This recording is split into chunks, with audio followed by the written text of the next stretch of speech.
start over. We're going to go ahead and call order the Property Tax Assessment Board of Appeals annual meeting, April 28th, Davis County, Indiana. It's 1 o'clock.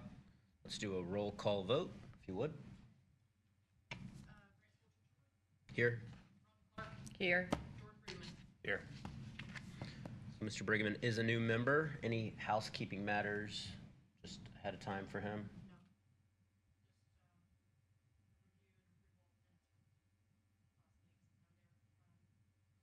Will he need to maybe not vote on that just because he wasn't here, or? Yeah. Go ahead and look at the minutes. Ms. Clark, did you have a chance to look those over ahead of time?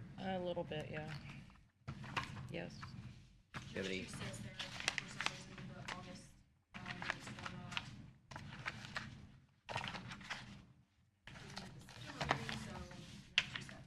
No problem. Do you have any changes that you wanted, Ms. Clark? No. I didn't have any changes either.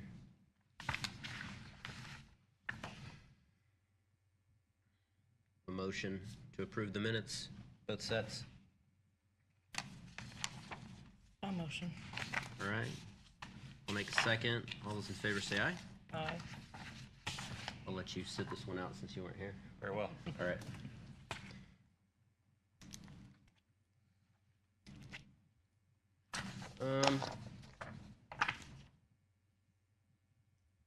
Ms. Osby, do we have anything from, as far as old business that we need to do first? Okay. New business. First thing that we have is election of president, vice president, and secretary. How did we do this last year, Ms. Osby? Yourselves about who wanted to do it. Since you were the one with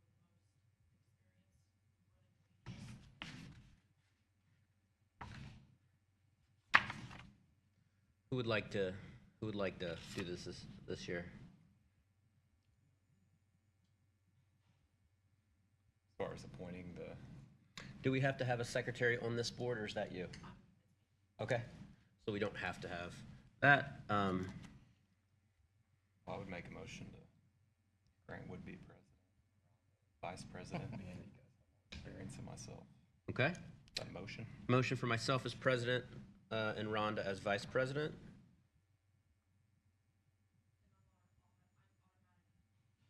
Yep, no problem. Want to second that, Rhonda? Are you I'll okay with second that? it. Yep. All those in favor say aye. Aye. Okay. We have a handful of items in new business. We also have some public comment that, I'm not exactly sure what all we're going to be hearing today regarding the public comment, but I do appreciate that y'all are here, and we'll just do our best. Should we just go down the list? Yes, with one, Kent and Greg are here from Westgate, and they're at the bottom of the list, so I Okay. don't know if you want to move them to the top so Sure. they can be prepared for that. Okay. Is there any other folks who are requesting exemptions that are present? Nobody else? Land Bank is also in there? Why don't we take them first then, and then we'll get them out of here if they want to leave.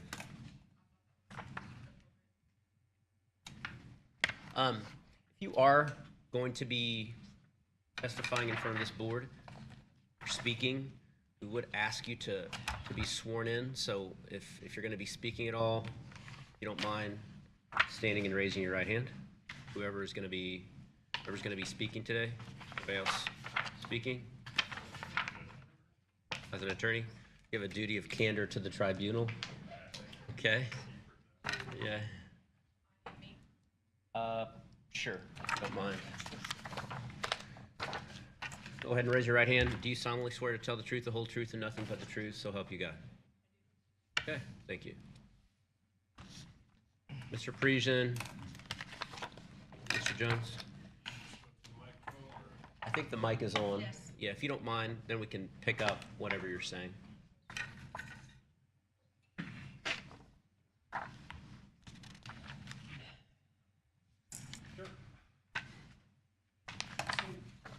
believe we're here to hopefully correct a probably clerical error from in the past. We are talking about a facility called the Westgate Crane Authority, the Academy Building. And that Academy Building is owned and operated by what's called the Westgate Crane Authority. The Westgate Crane Authority was established back in 2006 as an instrumentality of local government. They are considered government. They're under an Indiana code when they were set up, and what they are is the 3 county commissioners decided to enact the redevelopment commissions from those 3 counties to come together and jointly work on economic development activities in the Westgate Crane Technology Park. So there's a certain boundaries that they work within. They share revenues and they work on economic activities. The Academy facility was a building that was established roughly 2012, utilizing federal funds to actually build the facility, and has been used primarily for the purposes of economic development and training. The building has rented space in it, but it's typically is used for those economic development and training activities for the counties to grow the economic development in the Westgate Crane Technology Park.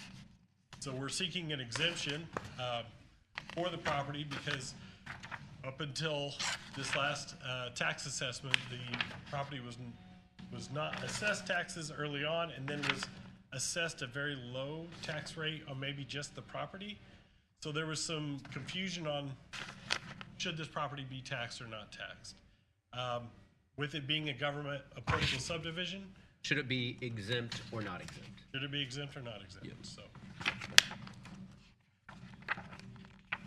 I'm sorry, I cut you off. What were you? Yeah. What else were you saying, Mr. Jones? I could go into further detail if you need that, but I think that's really where everything rests on. Is it a government or not a government? And clearly it's a government.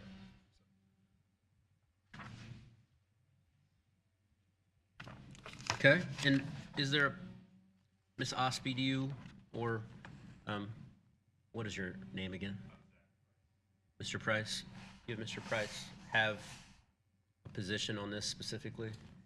My position is that they should be exempt. A little background on this is that, for some reason, the building had never been assessed when our commercial industrial field guy went out, picked it up, put it on. Apparently, they had been paying a land bill, we don't know why, and the previous assessor never picked it up. Okay. So we don't know why. So that's kind of how it all got brought to our attention, and then So they had been we paying. picked it up, and we didn't have exempt paperwork on it, so that triggered a tax bill, so they got a large tax bill. So Okay. that's, and I asked them to come and just clear this up, get this on, my recommendation is Would, just so I'm clear, would any activity, if there's a commercial activity on site, say it's a Chick-fil-A, would that be exempt from the payment of property taxes? Would anything be exempt? Guess I would have to consult with an attorney on that. Yeah, I just want to know, we're trying to figure it out as it's currently used, Right. right? And, it sounds like the assessor's okay with it. I'm just curious if things change, do we just ignore how the use is? So, and to be clear, I haven't reviewed this application specifically, but in general, yeah, I mean, if the use has changed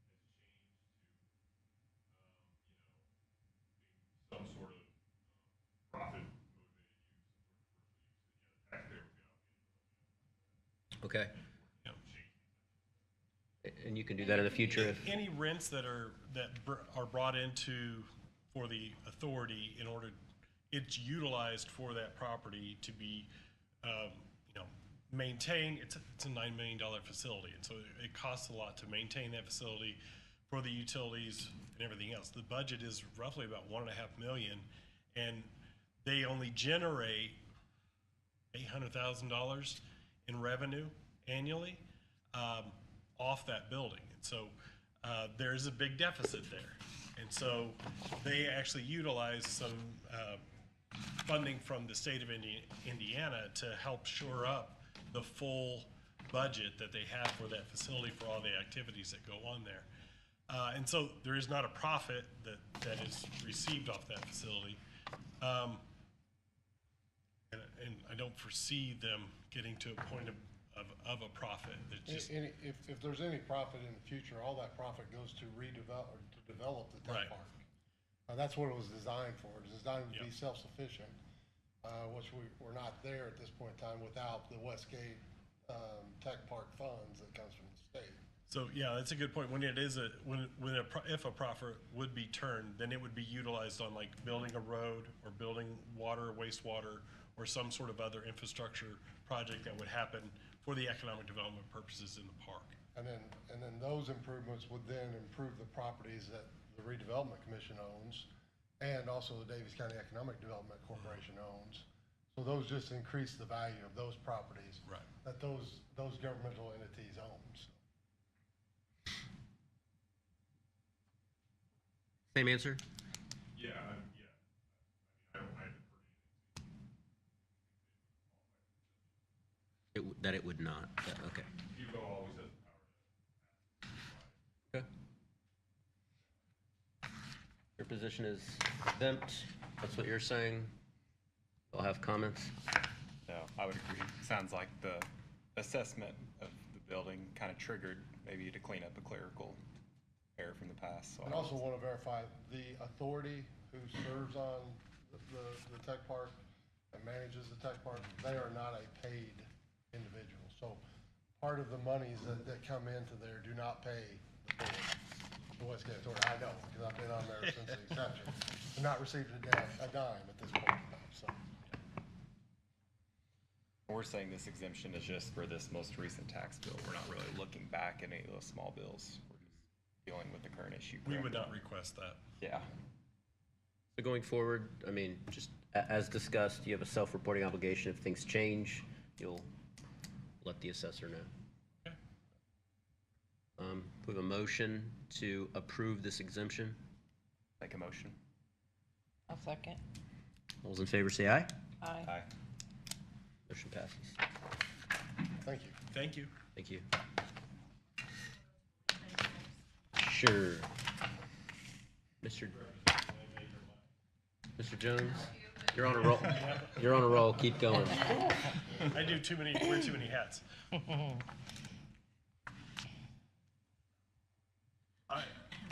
I'm not sure what we're asking to be exempt. So I'll bring up one of our land bank board members to help me explain. So the land bank itself is, the goal, and part of this is partnered up with several different counties. They are governmental funded through the different counties to go out and find the dilapidated buildings, homes. They're not in the process of trying to move people out of their homes, but to try to get properties that are not on the tax rolls, back on the tax rolls, and re-get them implemented into the county. So what that has done is the land bank is obtaining these properties, whether through tax sales or mortgage sales, sheriff sales, different situations, donations are even being given. And so they're just asking, because it's kind of an offset of the governmental entity, they're trying to help produce more revenue streams coming through, as if these properties, as long as they're in their names, sometimes it can take months to get it done, that they just become exempt pieces while it's in their name until they can get it turned over to the landowner that would be purchasing it to get it back on the tax roll. So it would be temporary exemptions amongst properties as they obtain them, as they're trying to go through those processes.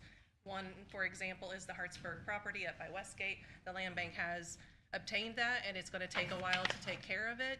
So with it in the land bank name, having it as a tax exempt, it's going through environmental studies. It's got some stuff that they're having to do to rehab that property to get it turned over. So it's just so that they are not utilizing more money toward these properties if not have to be. That's just the request. They would be considered a charitable organization. They are 501c not-for-profit.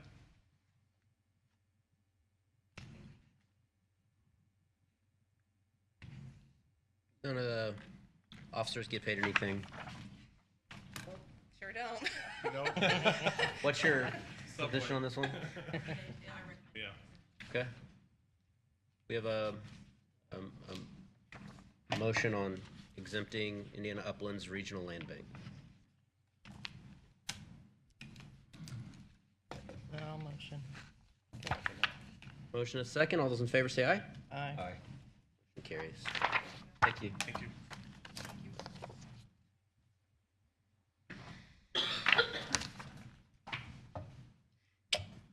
Go to the top then, and we'll just go down the line. 21 Properties LLC. This is the Indiana Department of Health Services. If you look on page 2, as you can see,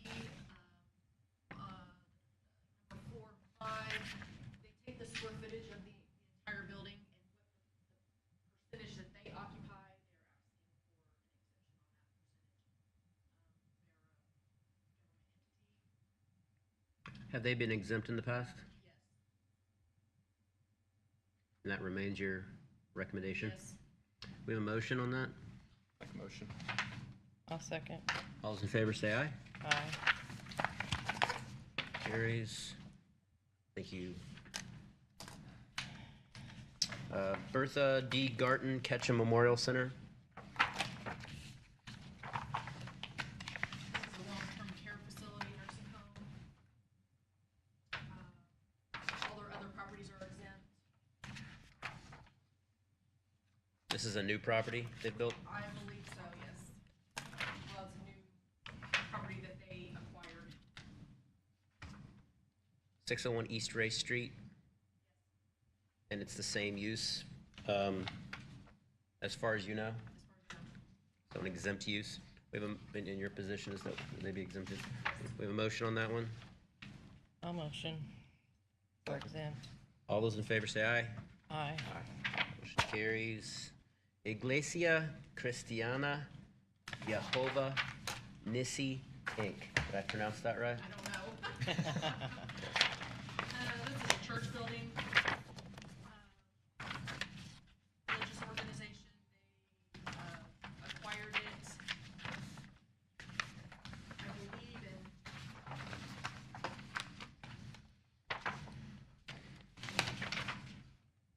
25, so they got a bill in 25, 26. It triggered them to file for their exemption. It's a church, It's a church. and churches, just for the record, they do not have to pursue exemption, do they? Yeah.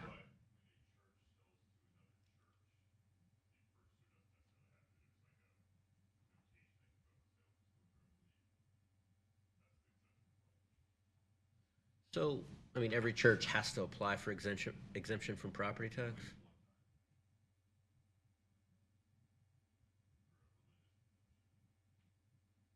And it just carries forward?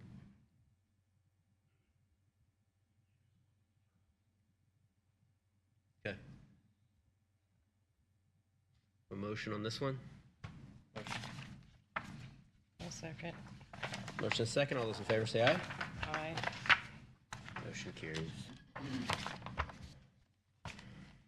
Iglesia means church. That's how I knew. Okay.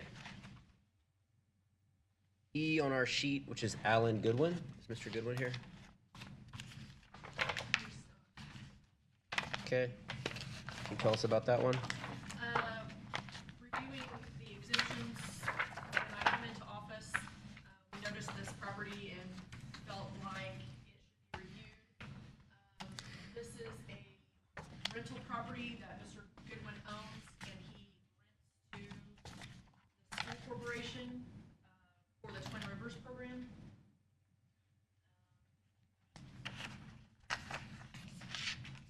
I think the previous assessor exempted him.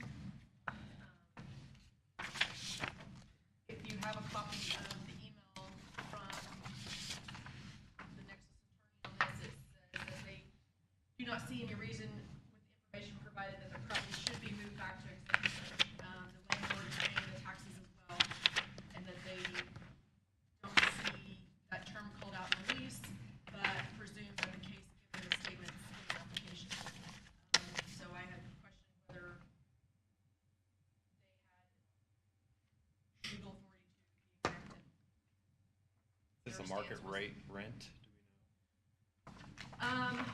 I believe so, yes, but what I do know is that Mr. Goodwin had told me personally that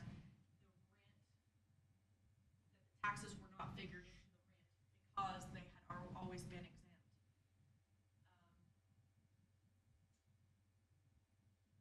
It was brought to my attention, therefore I asked them to refile. So in the past, it was exempted for some reason, we just don't know why. Correct. Mr. Goodwin, I mean, did he receive notice that we were gonna be hearing this today? Yes. I talked to him on the phone. Just a couple days ago. Matter of fact, and told him that it was on Did- this, Okay, so you spoke to him on the phone. Did he receive like a notice that we were gonna be evaluating an exemption for property that he owned? Like a physical piece of paper? no. So he knew about it just over the phone?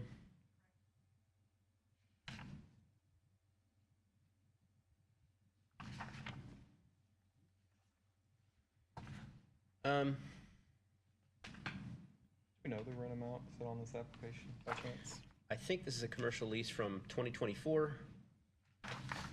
Signed between a landlord and so really this should probably say Mywin Rentals LLC, is that right? Yes. Okay.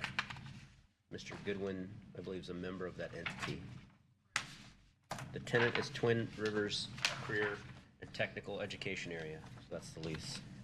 Mr. Price, what's your thoughts?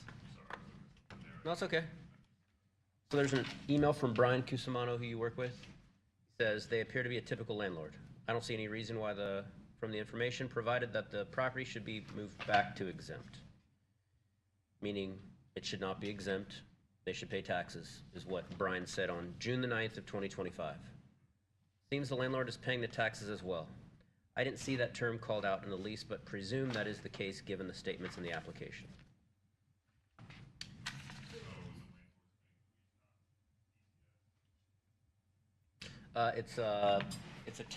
It's like a technical center that is the tenant. Twin Rivers Career and Technical Education. It's a class their school where they work on, Through the Washington Community Schools, they rent the building to the school for this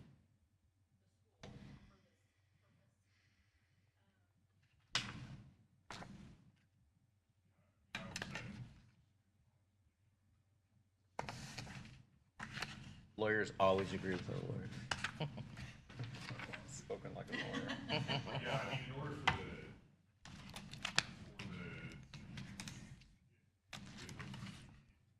tenant who's the nonprofit, the community, they have to adopt property tax.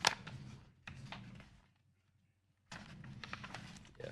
So if they could reconfigure this as a triple net, So- something we could consider. We have issues. Community schools would have to pay the property tax? And I haven't looked at this directly, but yes, that's also a requirement of these, is that the tenant is, the contract's got to be property tax notice on And it's gotta be spelled out in the contract? but I would that, just doing that may not. Okay. Would they have to be the one that actually is receiving the bill, or could it be like a triple net that's spelled out where they're responsible for those property taxes?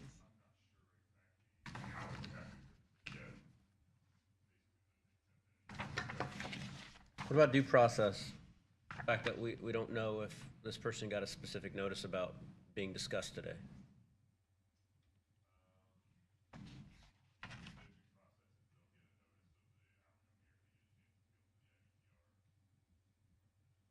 There's no process, there's no due process issues for what we're doing right here today?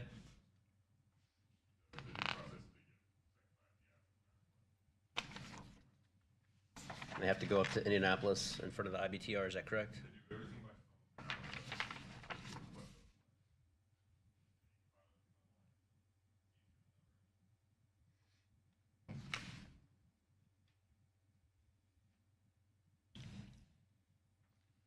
What's your position? I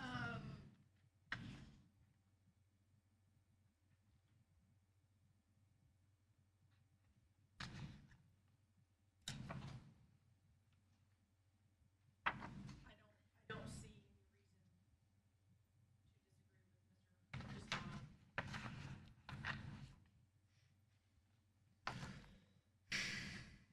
Did you know about this before today? This is what I would say. Emails from June 9th of 2025. There's been a couple of days that have passed since then. And I don't know if I like removing an exemption when the person that's impacted isn't here and we don't have, that they received a notice about it. But that's just my thoughts.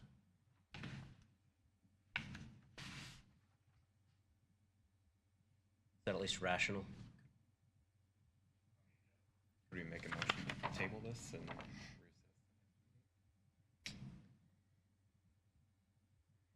I'm fine with that because I would honestly like to hear from the taxpayer who's being impacted by it. But I do agree with his narrative. He does say he feels like, based on his previous exemption was kind of what determined how he was leasing this to the school. He is leasing it for $400 a month, which I think would be substantially under market value. And if, I mean, the building's good enough to house students, that would seem like it's impacted his decision as to what he's charging the school. So how come, like, he purchased it in 2021, but we're just hearing about it now? What's went on the He last previously couple had years? Because I an asked him to exemption. refile. Oh, okay, so he didn't file at all after he purchased it. we know what he paid in 2021? See it on here. Got the statute here, too. Sure. Real property, this is the income tax, that's the income from that investment. Real property leased to state agencies is exempt from property tax exemption. Regardless of the state requires the state agency to reimburse the owner for property tax. All of the parcel that exemption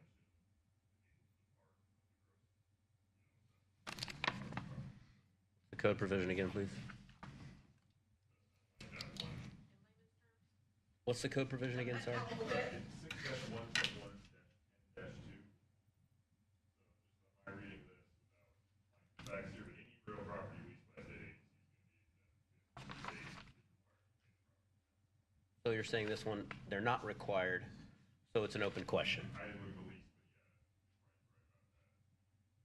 the lease, But it doesn't mean that we couldn't grant exemption, it just means that, But the state is not required to pay the taxes according to the contract. but yeah, it does not say it's not exempt. It's they're not required to pay the property taxes. so in the past, you think we made a mistake?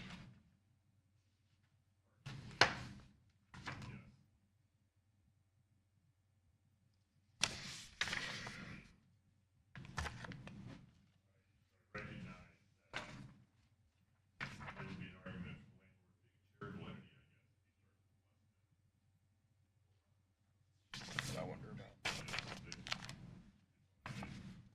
Do they lease the whole building? I saw something about Suite B on there. Is there more? Yeah, the total assessed value of the 215 West South Street in Washington is $110,600. And the basis of the claim for the exemption is this is educational pursuant to IC 61.11016. So 14 away from the statute that you mentioned there, right? And it's Twin Rivers Co-op. And you think that there's arguably, if it's sub-market rent, that it could also fit the charitable element? So, yeah, so you have, it's got the occupied and used for the good purpose at every level. So, intended, it appears, is educational purpose. The landlord's purpose is charitable. What do you think, I mean, what do you all think? What's the typical rent for this structure? I don't know what 215 West South Street is in Washington, but, I mean, 1% rule for an assessed value would be $1,100 a month. Is that 400? Insurance. And objective. Ongoing capital maintenance cost issues. I mean, I would say that's close to floating to be pretty defensible. Do we happen to know what he paid? Let's see here. He just bought it in 2021. We're looking to see if we have it. I don't know what you all think. I mean, I could go a variety of different directions. I mean, I appreciate what you're saying, Mr. Price, Mr. Kusamana. Makes sense. It depends, right? I feel like there hasn't been, based on $400 a month, I feel like there was the intention for this somewhat charitable. I haven't drove by and looked at the building myself. I don't know much that's gonna rent for $400 a No. month locally at this That point. would make any money for sure. Yeah. But also, personally, and I know you're saying that that's not an issue, but I just wish Mr. The gentleman that applied was here today. I'm not saying that we made a mistake. I just, instead of saying no, I would rather table it if just to give him an opportunity to be heard, but.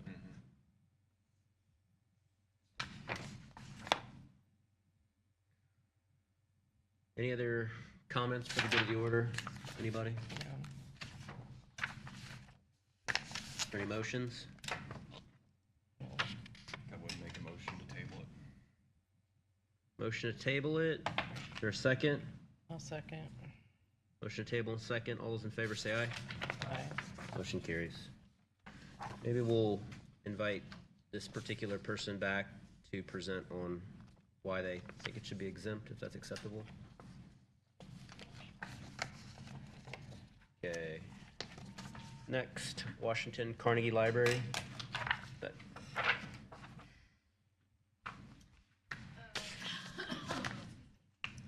This is a home, they turned into a meeting room, meeting place, for the public library. The home that's operated and used by the public library. Correct. Your position is, it should be exempt? Exempt. Exempt purpose?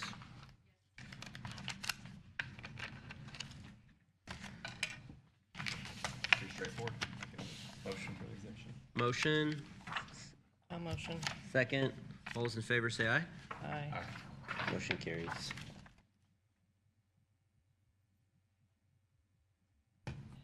Ambrosia Miralis and Tomasa Miralis. Tell us what that one This is. is a church parking lot that they purchased. It's an empty lot, and they have improved it, or, sorry, they've made it into a parking lot for the church. Okay. So church purpose and the improvements are exempt, is that correct? It's the same church as the one we already heard. So it's a parking lot right next to an improvement and the improvement's already been exempted? Yeah, It's we, the same one that we just exempted it a while ago. Oh, it's just a That different title. Jehovah Nisi or whatever. Parcel number, yep. Mhm. My bad. Okay. Position should be exempt. Give a motion on that. A motion.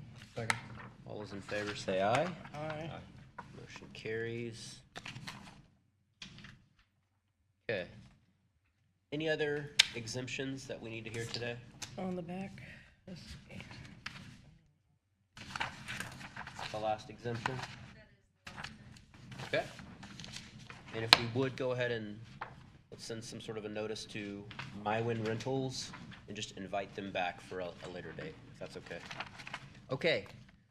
We have public comment, and I know we have a specific item that's to be heard. And I guess we'll hear that. Is that acceptable? Okay. Yes.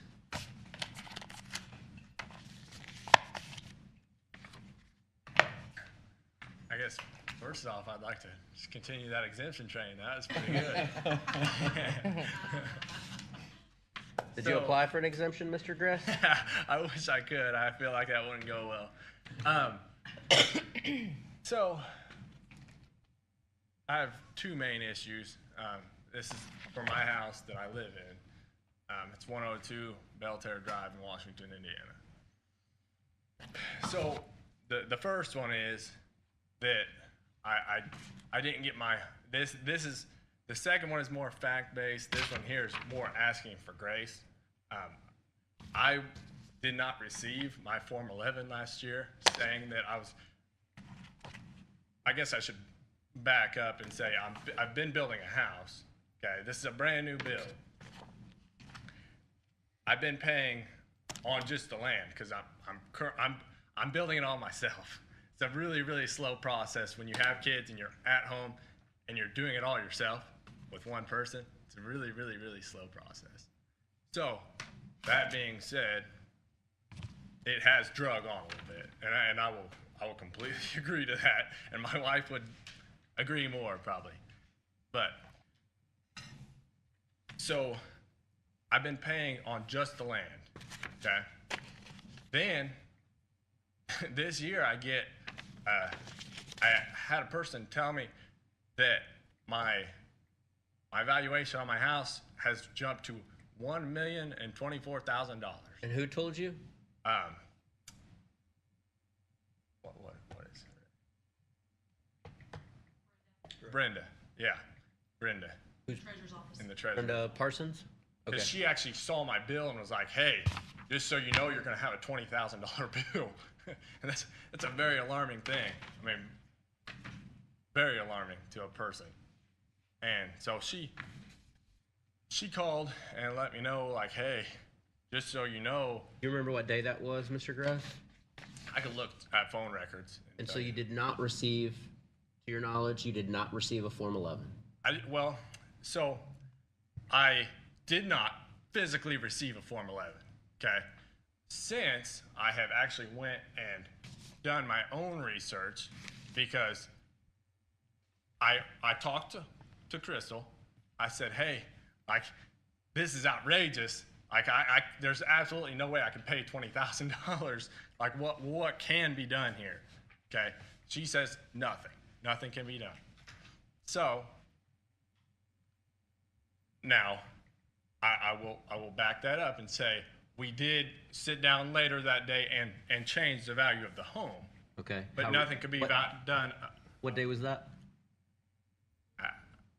I'm not positive on the day on that. Within the last couple of months, you Yeah, modified probably the if assessed I were to value. guess, I would say a month ago. I would be really, really close. Okay. What do we utilize to but- modify that date? But actually, you could look in the record. She changed it that day. I walked directly in here that day because I mean I about fell on the floor whenever I realized I was going to have. For one, when I realized my house was valued at $1 million, I about fell on the floor. But then to find out that I'll have to pay as a person $20,000 in 1 year on property taxes, I about fell over. So I walked directly up here. I mean, I left my job and came here. And After you learned about it from Brenda Parsons. correct, I got the call from Brenda. Did you I- get a Form 11 that said what your assessment would be? Okay, so that's where I'm heading. So I then realized after I talked to Crystal that this cannot be changed. Is what she had told me, and maybe that's true, maybe it's not. I have no idea, but she told me it cannot be changed. So I was like, okay, well, I have to. There has to be somebody. There has to be somebody else I can talk to that can get me forward here. So I actually contacted what would that be, the treasurer's office? No, the auditor's office. I contacted the auditor's office and had them pull that Form 11 that was supposed to be sent to me, okay? Because as Crystal and I talked in her office, she said it was sent, and I said, well, I didn't get it. Well, she said, well, we think it was sent to a house that you owned 2 years ago. Is that 102 Belterre Drive? That's the current address. That's what we're talking about. So it's 15 1523 J&N Court. Yeah. Okay. So I went upstairs and got the Form 11 copy. Okay. Upstairs in this building? Yes. Okay. To the auditor's office, and I can take it over there. I got my Form 11, and it does say Jan and Core. It was sent to 1523 Jan and Core.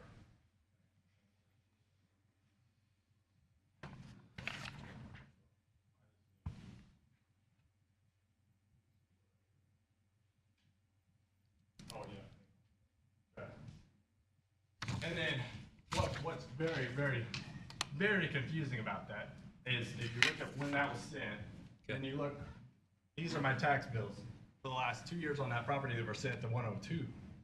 So they had my address.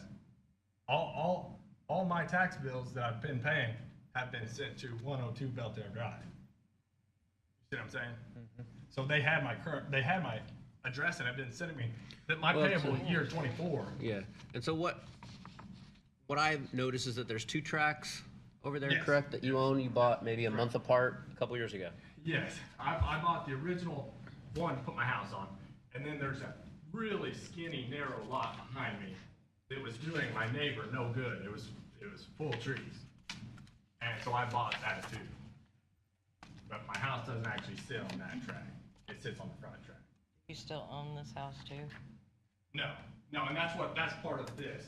One of those papers is my sell date, which was But it has your current address on there, so were you living here at the time and not here?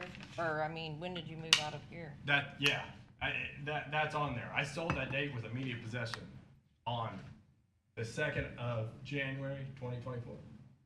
That's when I sold 1523 with immediate possession, and it says it in the paperwork that it was immediate possession because I wasn't living there. I was living at this house.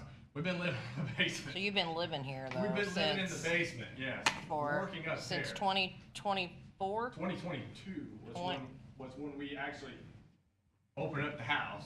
Okay. And then we hurried up and got the 1523 house done because I'm paying now on 2 houses, which is a very insane thing to have to do if you've done it. It's not very fun. Mr. Gress, you handed this to me. I was wondering if we could maybe scan this in just for the record, just so we've got this document, because it says 2 different tracks, and it does say that the mailing address is at Belterre. Yes, correct. And that was payable 2024, so that was prior to the Possibly scan that in Form or 11 that was make sent a to- copy of it. So that was prior to the one that we sent in. So that was sent prior to the one that was sent to Jan and with my Form 11, which was to tell me that it was coming. Because see, that's the thing, I had no idea it was coming. I just assumed it was me paying on the ground again as it had been. Yeah, but and the wouldn't Form you 11 know that eventually the house is gonna go up Correct. and the property taxes Correct. were gonna change Correct. when the Yeah. house was Yeah, built? when the house was finished, yeah. When I closed with my bank, I haven't closed yet. So the bank closing is when that usually happens. But again, I would have been fine if I would have got that Form 11 in my mailbox. I would have been fine with going up here and paying taxes on the house. I have no problem with that. That I have no problem with. I'm more than happy to pay the taxes on the house. You know. So and- the $20,000, is that the build up for the years that you've been there, or is No. that just for the No, one? That's I've been without a paying. homestead exemption. Yeah, So I had been paying. You didn't file your homestead that's the either? whole crux. Because I didn't have to at that point. At that point. And I why didn't- not? Because you weren't, Because it wasn't a homestead, it's a building site. You don't file. but you were living in it. Correct, but until you actually close on a loan, that's when you do that. Okay. But now, I understand this is unusual circumstance because I'm living in the house. So like, And this is just your understanding of how things are supposed to work. You're not saying that this is necessarily gospel, it's just, Correct. it was Did you your wanna- impression of it. Yes. See this Yeah. one So too? this is the copy that I made. I gave yours back to you. I just want to keep this maybe for the record, So okay? this is your copy here. Yeah. This is my copy. Yeah. No, that's our copy. I'm gonna leave it there and, merely put it into the record. So, I'm gonna, So, yeah, and so I had that tax bill, but this was also a bill from the city saying my address, this was sent to my address in 22. So these are all showing that So you would this is just say that showing the that my county address had your Had- proper mailing yes, address very at the much had time. my mailing address, yeah. Okay. Yeah, this was billed me in 22 at my 102 house. Okay. You know, then I had a mailbox and a billing address there. just so I'm clear, are we 100% sure that we sent the Form 11 to 1523 Jan Ann Court. Is that verified? Yeah. That's on that paper. That's true? Okay. When I looked this up, before I knew anything about it, I think you called me about it, we were just talking about it. I pulled the property tax records, which I've given to you all, and I was just looking at it. And I would note that there's 4 addresses listed for these 2 parcels. There's an ownership address on both, and there's a location address on both. All of them say Belterre, except for one. On the one that's got an excess of $1 million assessment, and the ownership on that one says 1523 Jan Ann Court. So we have verified, I think, that we did not send a Form 11 to 102 Belterre, and you're telling us, and you're under oath, that you did not get the Form 11. Is that correct? Correct. I mean, I didn't even own the house. So I had owned the house for multiple years. Yeah. At that point. If he'd got it at that day, he would have Oh, yeah. If I would've got my Form 11 saying I needed to file my homestead, my homestead exclusion. The Form 11 does not notify you you have to file your homestead. Form 11 only. No, correct. That's exactly right, yes. But that's whenever I would realize that I am now being assessed of not just ground. You know, that was to tell me that. I just assumed it was ground as always. I don't need a homestead exclusion for the ground that I'm paying a couple $100 a year. I would also note that in the general notes under this property tax card on 11/1 of 2023, general note, change property address per treasurer office. So what was interesting to me is that there's 4 addresses, 3 say Belterre, 1 says Jan Ann. We know we sent a Form 11 to Jan Ann, and to me, all that means is that the 45 days doesn't start. Is that correct? Is that correct? It's not a 45-day requirement anymore. Form 11 is sent out on time. Deadline is June 15th. Okay. And if there's objective error on the part of the county, what is that? What lane does that get us in, Mr. Price? Well, that's an interesting question. I mean, statute just requires, Are we talking about, Just a second. What does the statute talk about? if we're talking about Form 11,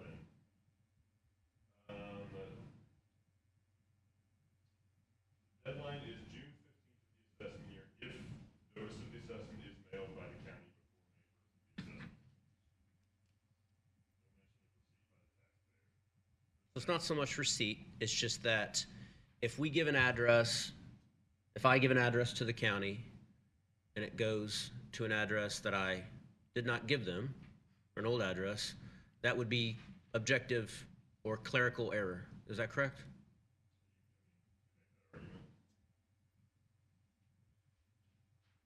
Is that reasonable to say that that's a clerical error on the part of us, the county? I think that's one way to look at it. It would depend on the taxpayer, provided that information, I think. A lot on the county there that connect all these dots. That's fair. But it does say in those notes, that on 11/1 of 2023, that we gave that the taxpayer gave a specific address to. Well, it says it right here. it does, but that is, the treasurer's office had personal information back to Brenda. She had personal information that they had moved to a new address, and so she took it upon herself to make the change in the address. Okay, so the treasurer's office, the county office, Mr. Price? And so we had the address that we were to be sending notices to, but we sent it to a different place? Well, when you say we, I guess the county would. The county, I'm just saying the county. And so that is a lane that we could get in as far as a clerical mistake, but it's not, you don't think it's a great argument, you just think it's an argument? Okay. I agree. I will note, I would absolutely love to have ran down here and signed it. I mean, of all the work I've done on this house, to walk in here and sign a piece of paper that it's an homestead exclusion, I would have skipped down here. How you know, many, to save that kind of money. when did you think that you were gonna, how long did you want it to go on before you? Oh, got- you could have started the first day, just notified me. You could have notified. I meant, Yeah, you- you could have started, I could have You started paying say- on the house. I didn't need to be paying on the ground, I could have paid on the house from day one. I know, would've been but fine. you say it's not a home yet because you're still building it, but you're living there. No, that's what I'm saying. I would be, For how many years have you lived in the basement of this house? Correct, How yeah. many? I think it would be 3 now. 3 years? Yeah. So how many more years until you're That's- finished and you'd say, okay, now I'm ready? No, that's what I'm saying. To file. I would have been ready 3 years ago.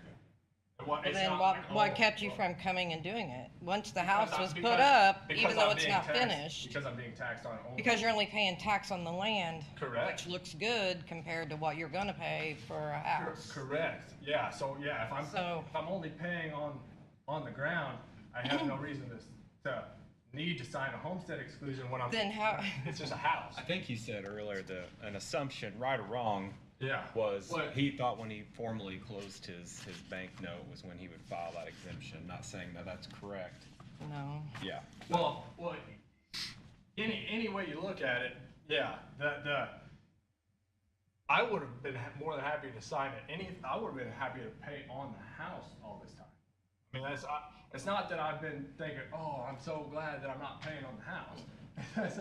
It's not that. It's that I was paying on the ground, so you don't have to. Does anybody have to sign a homestead exclusion for paying on ground? Well, maybe not just the ground, but Correct, there's and also, that's there's what a I'm house, paying on, there's so a that- house there now. Yes, but I'm paying on just the ground. And it's So a my house that you taxes- live in, Yes, so but- that's what makes it, that's what confuses me about. Yes, Is okay, you so- are living, you're saying it's not finished, but you're living there. Yeah. So to me, that's a home, that's your home, whether it's finished or not Okay, finished. but that's not the way I was being taxed. Can I I was ask a being question real taxed if quick? it's- This might show some of my ignorance, but not even necessarily this situation, but when we have a county resident that's going to build a home, and we know there's a process where they're going to be in construction, do we have a set policy, like when you break ground, there's X amount of days, or what is our rule to say? Is there have to be a certificate of occupancy? What triggers Our office us? policy. Can you shut that for me? Our office policy has always been, even previous to me, we like to give the taxpayer, time to build a house and move in. But once they move in, then it's assessed. And if my field guys go by there and see that they're living there, then that's when they pick it up. Typically, that's within a year of breaking ground. And that's written policy, or is that just kind of how we do It's business? just kind of giving the taxpayer a break. It's not written policy, it's just a Like a courtesy. Reasonableness, yeah. reasonableness. We don't want to. Jump right on them as soon as they start. I don't want to tax you on your basement that's been sitting there, for a year or what, Yeah. we've just never done that. Okay. Try to benefit. I try to benefit the taxpayer as much as I possibly can Sure. within the law.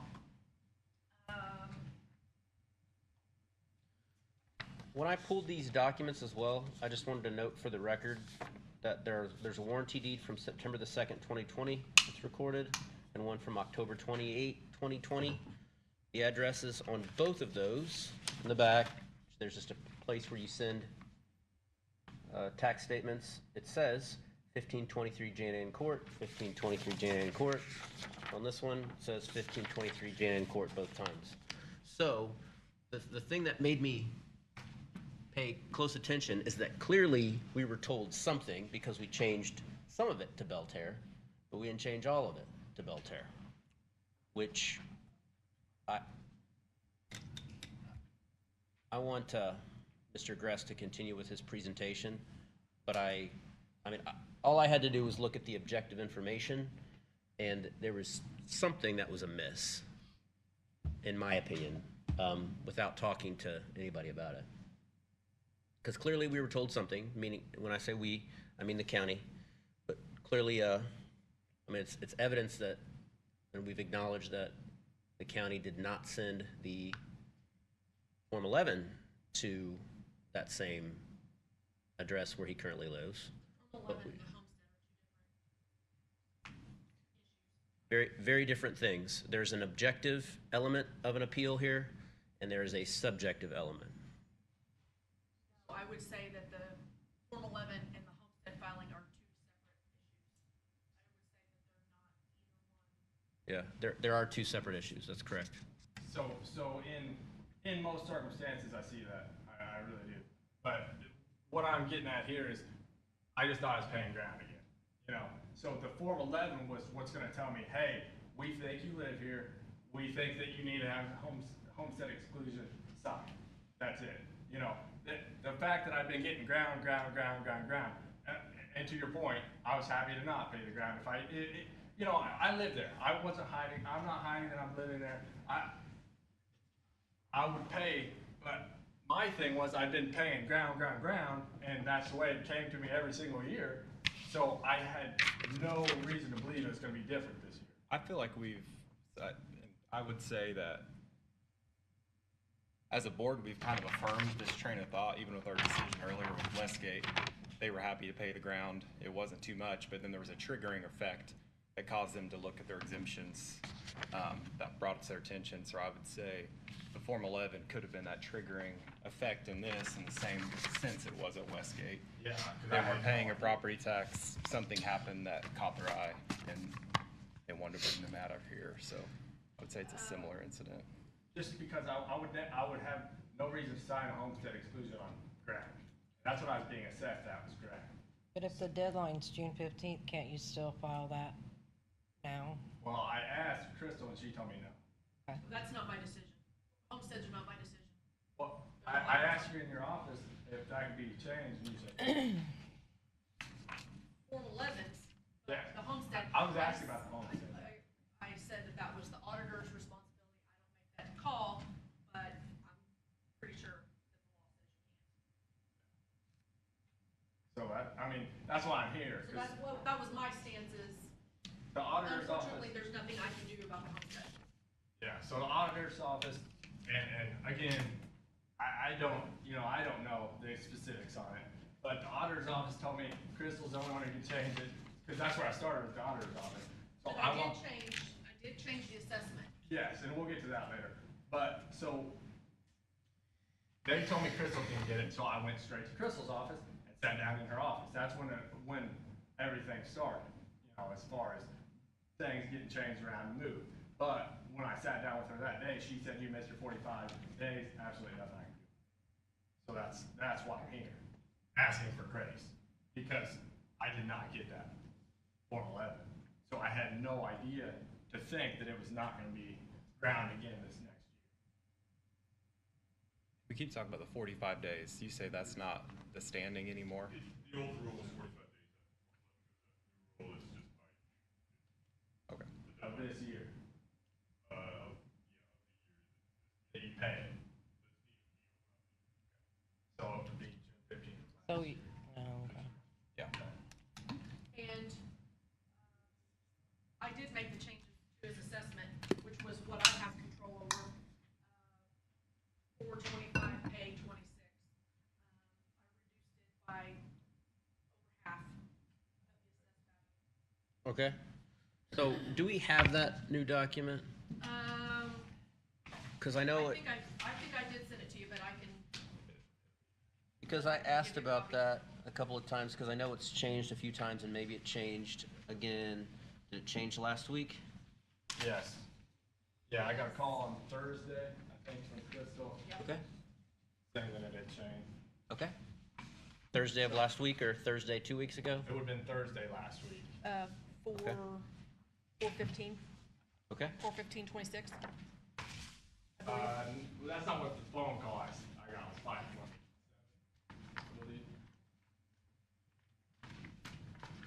So, is this, We're in April. this is the, Oh, no, we're talking dates, I'm sorry. oh, sorry. I was talking Yes, at okay. dates and you I were got talking. Money.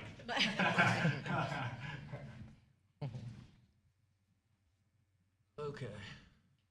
But we can go with that So- number as a date. Okay, so you're saying, So, Crystal, you're saying as of April 15th of 2026, the assessment that you put together is 526,100. And Is that's that just- the finished? Is that the same one I'm looking at here?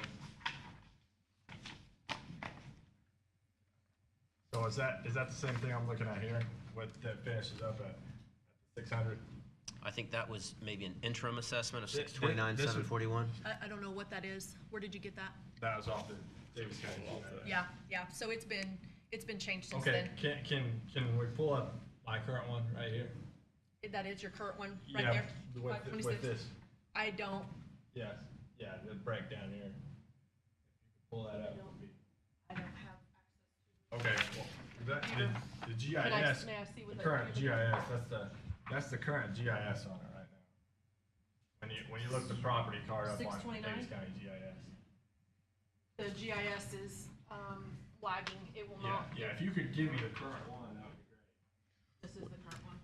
All right, I'm gonna shortcut some of this. So, is it accurate to say that last week we got a new assessment that was in the $500,000 range? Is that correct? That, I don't know, I'm not sure if that's what the house was, or that's what the total ended up. And then I believe the total. prior to that, we had an assessment that's in the $600,000 range. 617, I believe, was the one when I sat down in her office. And prior to that, we had an assessment that was 1.2024 Yeah. 600. Is that correct? 24,000, yes. And the year prior to that, it was $6,600. Is that correct? And when there's an assessment that is in excess of 5%, who, Yeah, bird shifts, okay. So there's no burden shifting here? Do you believe the burden is on the taxpayer to show that there was an objective error or there's a subjective error? yes. Okay. Okay. And that's what I would love to see, what these numbers are, because these numbers are all incorrect. You're On saying my the house. square foot numbers are Yes, incorrect? Yes. And I would like to see if These that's- are larger or smaller? These are larger, yeah. Okay. Yeah, so here's, so I sent my field guys back out to measure, and which they did, and that's how we come up to the 520. yeah, so what was the That would new- be adjusted what was to the proper- What was the new square footage? Do you remember? It's on that property record card, Okay, where's on the that? back. That one. Oh, that's the paper I've been looking for the whole time. It's on the back side. Okay.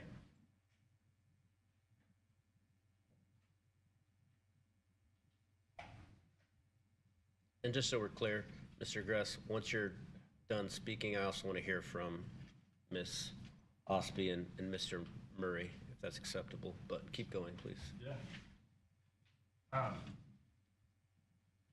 So, I guess my question would be, at this point, okay, so I'm just not sure how the number's adding up to what it's adding up to here. We've got a, the value of the house is 225, the basement's 73, the attic's 10. It gets to this 309, and then I'm getting charged $75,000 on unfinished entities. I'm unsure what that would be. What's So this? Maybe that's is it the unfinished portion of the house that's being charged at a certain? Yeah, I'm not certain sure level? why that would add to my value though. And so just so we're clear, we got this on April the 15th or Thursday of last week, because those are two different days. Where are you looking? Now Thursday, it would be rough. He said I attic. was and- working, that would be roughly 30. So this is your base square footage. So this is, and that's the value. So this is your first floor and its value, your attic and its value, basement and that value. What's the unfinished entity? Interior, unfinished interior, Okay. we subtracted that off. That's a negative number. Okay, so we're at 309 minus 75,000 Then, plus 9,000. plus the AC, subtotal is that, exterior features, which is, probably there's your garage. Yeah, I have 250, Yeah, okay. I have 14,000 exterior features, so what It's is it? probably your front porch. Okay. The only exterior feature you have is your porch, and then your garage value with that.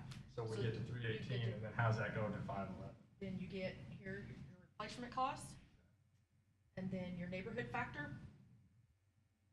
Multiply your replacement cost new times your neighborhood factor, comes to that. And then you add that to your land. And that's the value.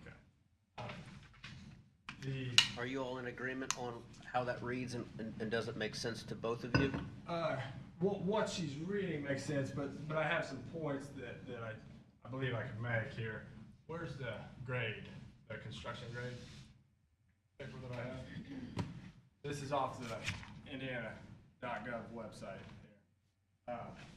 So my construction grade, this shows what you pay on construction grades, okay? So that is, you take the base And value. what is the grade on this one? It's a B. Okay. Okay. A B. So I'm being charged, you take the base value at 100%, that's the standard, okay? I'm being charged 20% above everybody else because my construction grade is a B, okay? Now, this is the first time I've ever built a house. I can't imagine that I've built my house off YouTube better than anybody. It's the grade, and you can look it up on the website, is based on workmanship. That would be me, who's building a house for the first time ever. What do you think the grade should be? I believe it should be below standard. I mean, Is that what your wife said? She would say that too, probably, yeah. Especially with how slow it's been, I'm sure she would say that. Now, I just don't see how anybody could say, somebody who's doing a house by himself for the first time, who's 31 years old, is building a house better than a professional. Because the standard is a professional. That's 100. So like all these Jason Knapp homes, all these Mark Wagler homes, these are professionals, and they get C. So Who framed your house? Mark Wagler framed. Is he a professional? On the framing end, yes, he is. Who signed it? Then the installing on the windows would be Mark framing, so same guy. Yeah. But when it comes down to So your every finish in the house is me. finish on the interior is Framing, I've done framing as well. He didn't do all the framing. I have also done framing. I actually reframed a decent amount of the inside of the house after he was done. I've moved a lot of things, and I've reframed. Yes. You take that one. I want to keep that. I don't want any of that to escape. Yep. So, and this is on the Indiana website here. IN.gov, yep. Yep. So whenever I get my number, I'm automatically being bumped up 20% higher than anybody else. And I do want to also press pause just to like kind of clarify where we're at. Initially, we were talking about like an objective issue. Just, hey, I didn't get this, et cetera, et cetera, et cetera. Maybe there's a mistake here. Yes. But right now, we're talking about grading something which is subjective, correct? Is that correct, Mr. Price? Okay. So, that's going to be somebody's opinion about what it is, but at least some part, the first part that you were talking about is objective, correct? Which would be what part?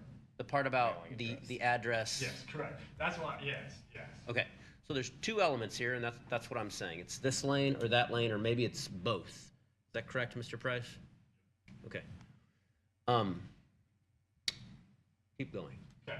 So the grade thing, to me, I just don't see how I can be graded there. Now, then the other thing that also strikes me a little bit funny, do you have the neighborhood? Kent, you're not gonna hang out? Yeah. There's more, I'm done. Okay. So, let's see, let's pull up Dr. Combs. Okay, so this is a neighborhood that's built, this was built in 2016, 2017, the whole neighborhood. This is Dr. Collin, this is Deer Creek, okay? As you scroll through, his neighborhood factor is 1.3. If you guys want to look at that, his neighborhood factor is a 1.3. But high or low? Well, it's way higher than mine. My neighborhood factor is, let's see, right here. 1.94? Yeah. So it's much lower than yours.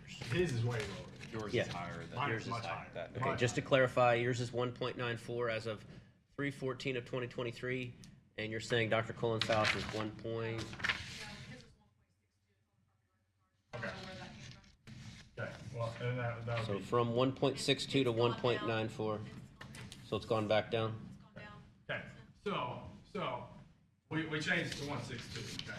So 162 is mine, and every house besides my house, back in our lane, this is a shared lane, it's not even a city street, this is just a shared lane that we all pay for the, I say the concrete bus, we share the cost, because it's just a shared drive.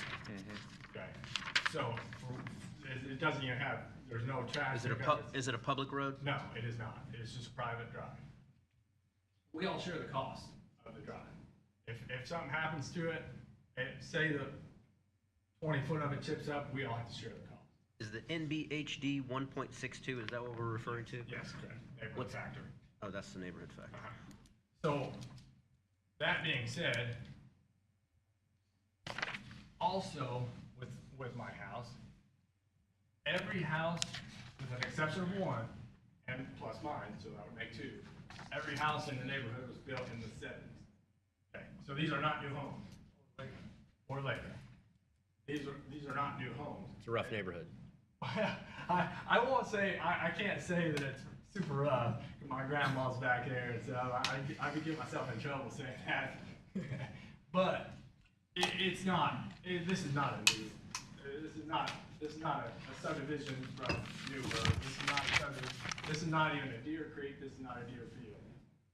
Deer Creek is neighborhood factor 1.3. Now, as the crow flies from my house, that is very, very close. So we're in the same region. I mean, it's very close. Mr. Gress, you're saying that subjectively, in your opinion, the 500 number is too high of an AV, is that correct?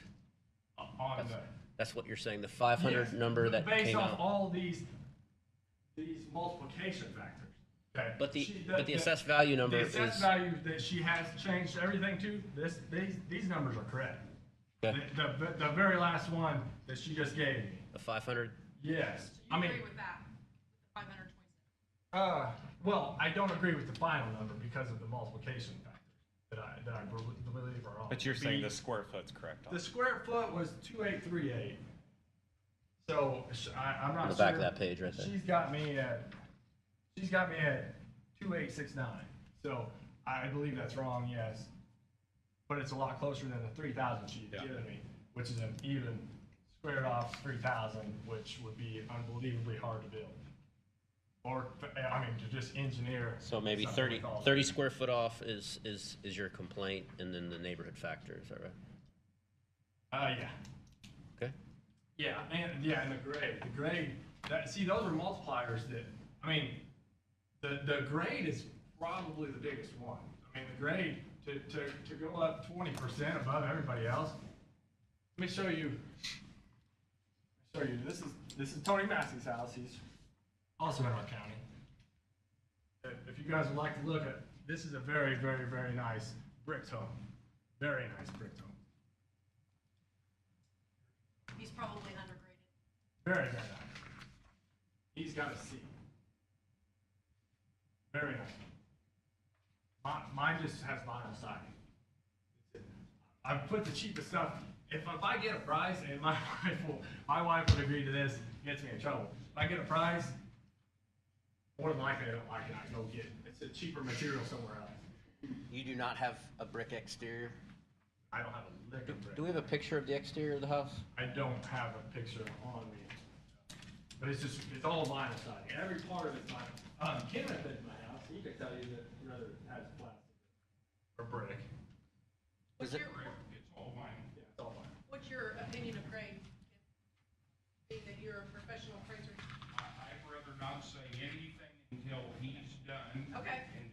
I'm asked to speak, I'll speak. Okay, Crystal, how are the neighborhood factors? How are those assigned? so the county's divided up into neighborhoods, and as sales happen in those neighborhoods, the state says you have to adjust those neighborhood factors according to where your assessments are and what the sales prices are. So what that neighborhood factor says is that our assessed values are too low. We have to give them the factor to bring the assessed values up to where the sale prices in that neighborhood are happening. Those are predefined regions. Yes.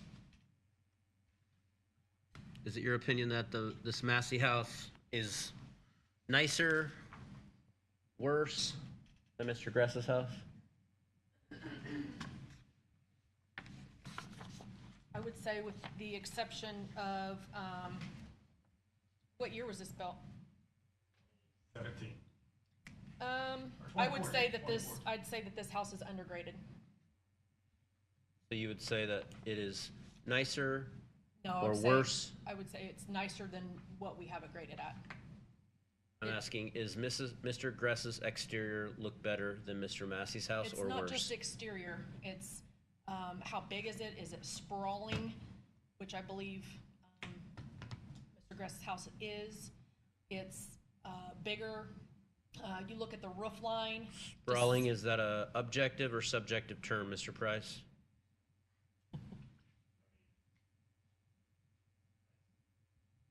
Subjective. Just for reference, Tony Massey has an exposed, the entire back of his house is exposed. It's a walkout basement. So like, his is very, if sprawling wasn't a technical term, it's very sprawling. Like I said, And he is has a- undergraded. He has a 3,500 square foot basement that his house sits on.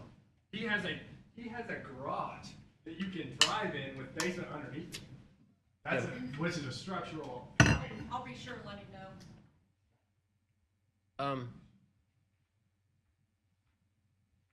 Do you have anything on the subjective side other than the minor change on the square footage, on the neighborhood factor, or on the clarification that you have an all vinyl exterior? And you do not have a picture of the exterior? I don't with me, no. Do you have any pictures of the interior? Okay. Do you have any, and just asking the question, do you have pictures of the unfinished portion of the interior? Not with you? I don't have any pictures with me of it, but I mean, Do we have any pictures of the exterior or interior? We have asked for the plans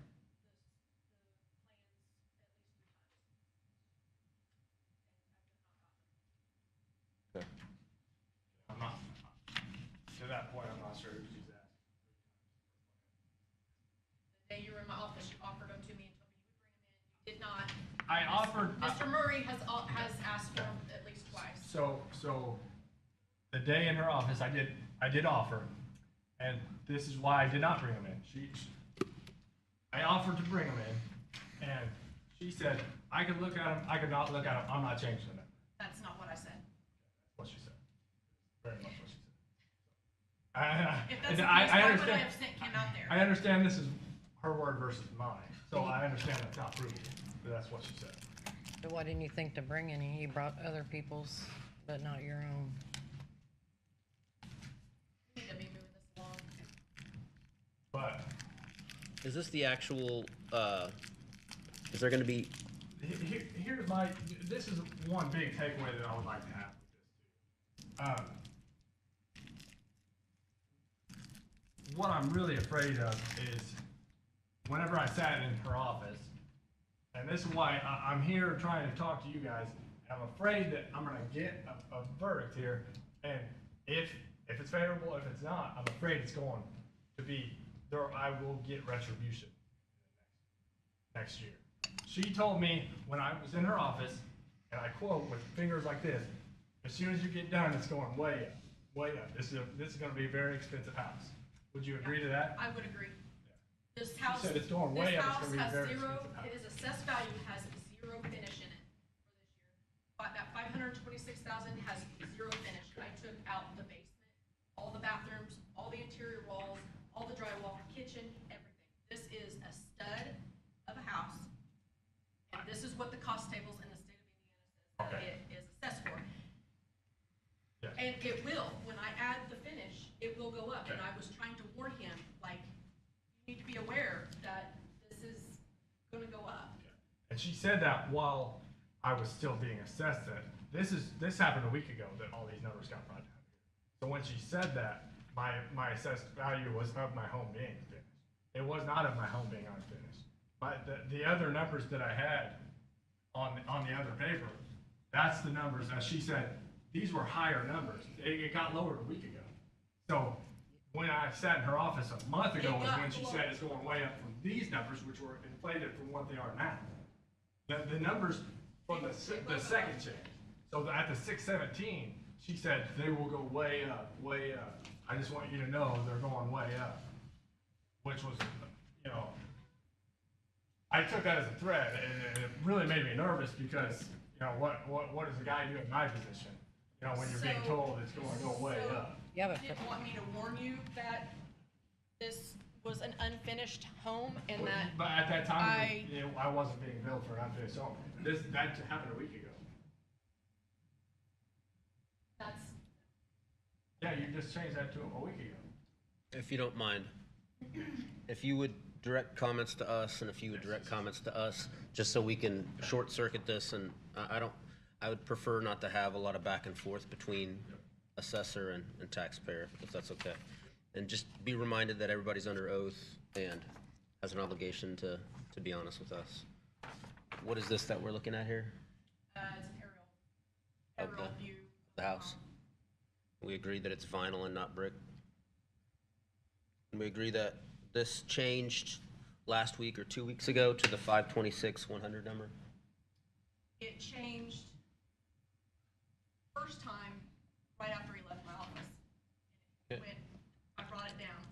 Okay. Then I sent the field guys out there and they agreed that let's make sure that we have the buildings correct. Okay. Is one of the He field, brought it in, one of the field guys is Mr. Murray? yes. Okay. And when he brought it in, we made even more changes. And that brought it down some more, so I called him and said, we've been able to bring it down some more. Okay. What were the major factors that took it from? Can you verify with him first if this is his house? Yeah, sure. I'm not showing you a fictitious picture. It's not AI, is it, Kim? Kidding. So, that's, So that was my question. When it went from the $1 million to 600 to 500, are you saying those valuation changes were based from taking it to finished to unfinished? That was the only change that was made? Was that the only change? We took the basement out because our original understanding was that he was living in a finished basement. We took the finish out of the basement, we took all the bathrooms out, and changed the square footage. Tweaked the drawing a little bit to be more accurate, and my stance was I'm trying to help him as much as possible.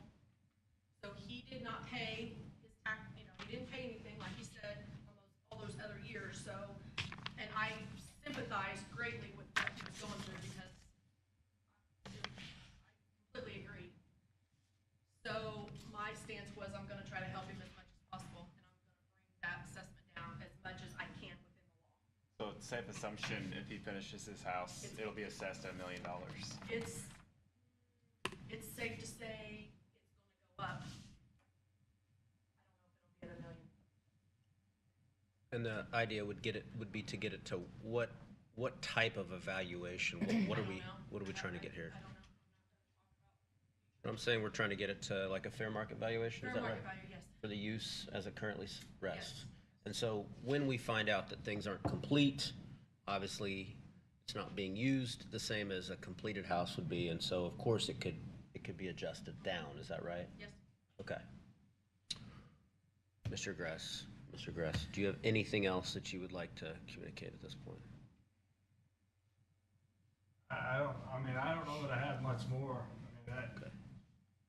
The numbers on this last one were better square footage wise. I have an unfinished basement and will always have an unfinished basement. That number won't go up, shouldn't go up. I have no plans on ever finishing the basement. So the numbers I don't see. That's where you live? So you're living in the Yes, I'm not living in the finished basement? Yes, well, I had me and, yeah, a bunch of little children and my wife all down in the basement, no rooms, nothing. But yes, it is where I live and, yeah, but that's part of trying to do things yourself. Okay.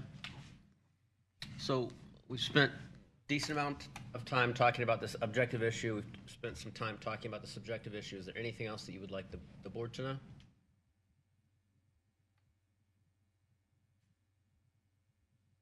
No, I mean, You can have additional time to speak after the assessor's office speaks, if that's okay.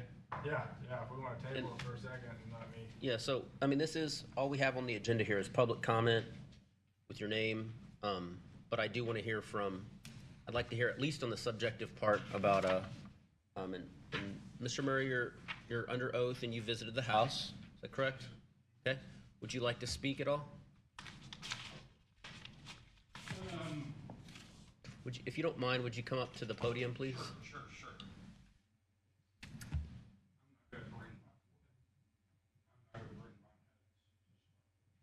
No problem.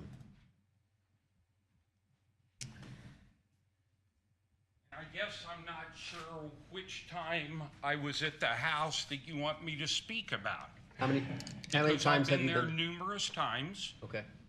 I will share. How many times? Numerous. Okay. More than 5? Yes. Okay. Over the last 3 years. Okay. Yes. And I think I'm frustrated. I understand Mr. Gress is frustrated. I'm frustrated because my job as a field guy is to attempt to get this drawing right. My job's not to figure out the dollar bills, but to get this right. As recent as last week, while I was there, I said to Mr. Gress, can you tell me the size of the upstairs? No, he said. I said, could you measure them? Could you look at the plans? He still has yet to furnish that number. My contention is, when we went into this, there is a portion of an upstairs in his house. We turned it in as a finished upstairs, and we were wrong.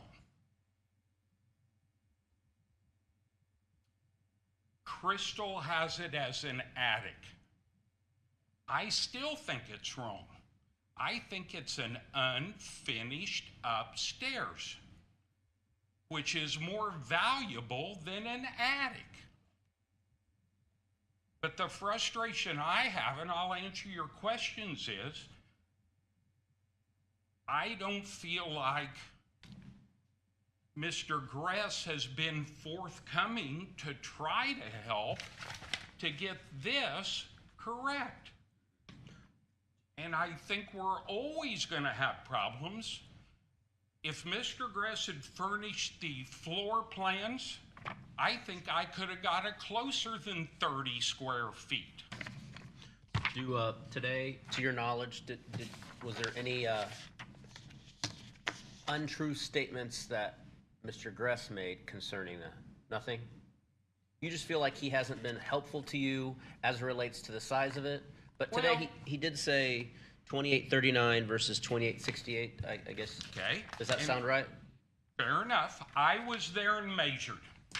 There's my proof. Where is his proof that I measured 30 feet more than what he says? His proof should be in the floor plans. If he would furnish the floor plans, we could get this drawing correct. Now, all I can do is stretch the tape measure, and the assessment manual says to round, and typically, if it is 6 inches or more, we round up. If it's less than 6 inches, we round down. I Well, I don't patted think- myself on the back, sir, to be Yeah. a 3,000 square foot house and get within 30 square feet of what he says. Sure. I don't think the bulk of the issue, at least in my assessment, is a difference of 29 square feet. I don't think that that's. Mr. Gress's did. He started off by saying that, sir. That he didn't agree with the drawing because we were off 30 square feet. Okay. I think we're off the upstairs. But without seeing the floor plans or getting in, I don't know if he is getting the advantage of the upstairs. He needs the advantage of the upstairs, but it needs to be correct. Now, I'll be glad to answer your questions, but Neighborhood factors, you have an opinion on that? that's all done by the state now. Okay. So that, well, excuse me, that is done by Nexus, and I have not been asked to go in and review is the neighborhood factor for his neighborhood, is it accurate? Nexus is contracted to do that, so I've Okay. not been asked that. And Nexus is here today, and so we'll speak to them as well. And you said that it is vinyl and it's not brick, correct? That is correct. And you showed us a picture earlier, and that you agree that's the picture of the 100% house? vinyl. Mhm. Okay.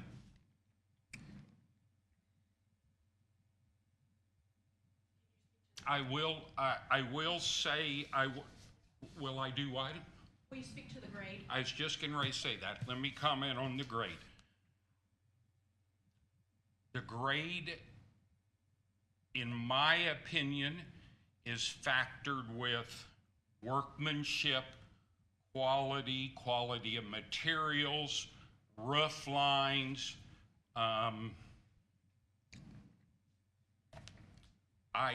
going to use the term an average is a 30 by 50 ranch house, a plain Jane roof. That's about as average as you can get.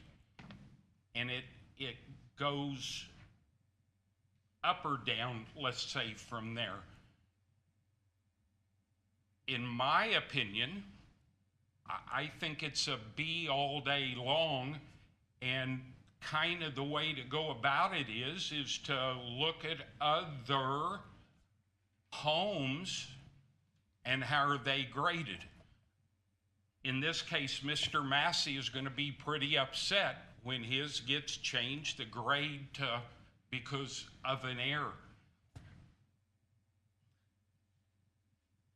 Over the case of 4 years, I look at 20,000 properties. And I'm here to tell you that I'm going to make mistakes and I'm not going to have every one of them right. My belief is while the neighborhood does not dictate, this home would fit in a lot of the upper scaled neighborhoods in Davis County.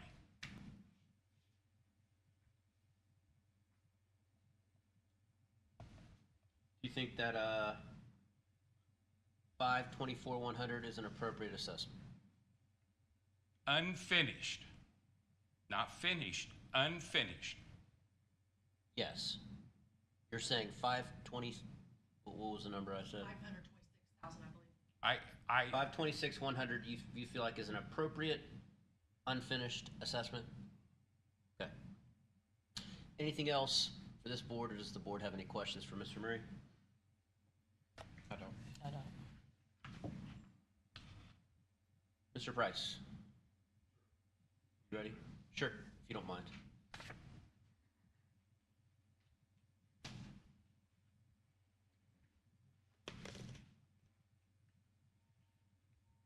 Thank you, and I'll keep it pretty quick, but I guess just to reiterate, the assessor's position is this appeal wasn't timely filed anyway. According to the statute, the assessor did what she needed to do. She sent out the Form 11 to the best address she had. The statute doesn't mention receipt by the taxpayer. That being said, I understand, Mr. Chris' position if you didn't actually receive it and see it. But I think that's all moot here because I don't think taxpayers presented any evidence that the house is assessed higher than market value in use. So burden of proof shifts to the assessor if the value increased over 5% from a prior year. There are several exceptions to that. One is for new improvement or renovations that weren't considered in the previous year. That clearly applies here, as this is the first year that the actual house was picked up on the property record card. And that's despite the fact that the assessor could have assessed it partial completion the entire way, but she declined to do that for years. So the burden of proof is on the taxpayer here to show what the market value in use of the property is. We've heard some testimony about some things that may be wrong with it, such as the square footage or the exterior grade of the neighborhood factor, but none of those things are affirmative evidence of what the market value in use of the home is. So there's no way the taxpayer can meet his burden on that. As far as, I mean, this has been said, as far as comparing grades to other houses, there's no basis for saying those other houses are correctly assessed. The neighborhood factor is based on a ratio study, which has to be approved by the state of Indiana, so that's gone for the Department of Local Government Finance. And this has been said too, you know, of course, when a house is first assessed, it's done on a mass appraisal basis. There are going to be mistakes with it. That's why we have the presumption that an assessment is generally correct and the burden is on the taxpayer to show what the actual market value is, not point out little smaller errors with the assessment. That's all I have to say, but I'm happy to answer any questions if you have anything. Y'all have any questions for Mr. Price? Mr. Price, is it your position that this is the time and place for the hearing of a property tax appeal, or is this public comment? I'm honestly unsure what we're doing right now. So am I. So this changed last week or 2 weeks ago. So is this normally how it works? I've never heard a public comment go like this. Yeah. Seems more like a hearing to me. Okay. And so typically a taxpayer has so much time, or they can waive that time? At a hearing? Yeah. Yeah, I mean. Do you believe that sometimes they've waived the amount of time that they have prior to a hearing? I'm sorry, what? Do you believe that they've waived their 30-day? Talking about the notice period? Yeah. Yeah, I mean, it seems like that. Have they said that? No, they certainly have not. Do you believe that they should have filled out, if they had objective issues, do you believe they should have filled out this Form 133, petition for correction of an error? I don't think that anything that's been raised today would be a valid correction of error. Not the address? No, I mean, I don't think the correction of error is the appropriate way to appeal that. Are you familiar with the Rector case, IBTR Rector case? Rector? I think so. Or the Schiffler case? I don't have them in front of me. I mean, I recognize these names. Is this Form 130 an appropriate document for the taxpayer to have filled out? This taxpayer's notice to initiate an appeal. If they're initiating an appeal, then yeah. Okay, do they have more time because of a potential objective error, or do they not have more time? If you're asking what the deadline is on a correction of error appeal, certainly that's a longer deadline. Right. Raise an objective error. So they're within their time frame to do what they're doing? If they're raising objective error, it's not challenging the value, of course. But I believe they're challenging two things, an objective issue and a subjective issue, right? I suppose, but I'm not agreeing that what is being considered the objective issue here falls into the category of an objective error that, would qualify for any relief there. You think that's creative at best? Yes.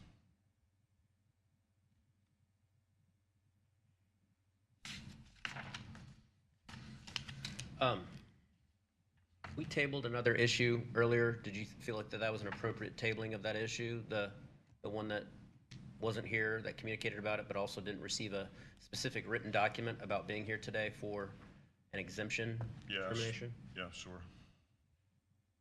What is your suggestion as to what we do with this one, which is on the agenda as a public comment not to exceed 5 minutes? I mean, I guess if this is just a public comment, then you can't really do anything. I don't see how any action could be taken, but if the taxpayer wanted to waive his opportunity for the 30-day notice, we could consider it a hearing, but.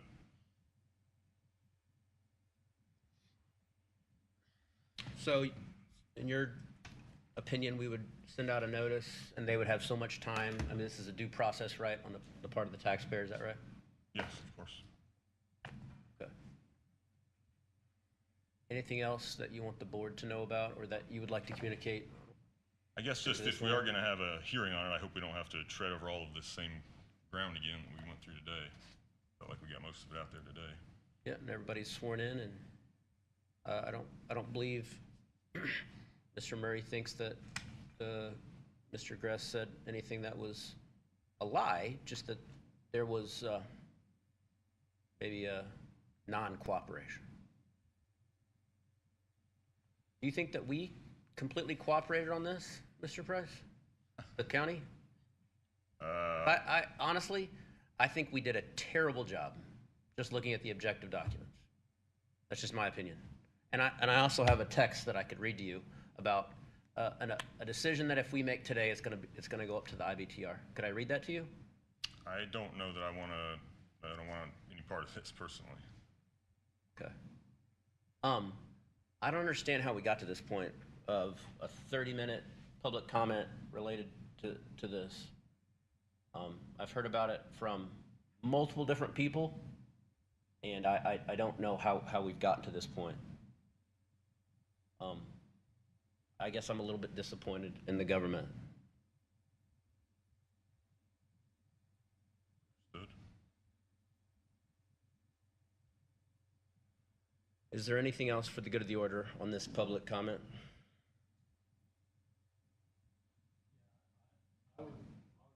Just a second. From you? Anything else on the public comment? No, nothing else. Could you please go up to the podium?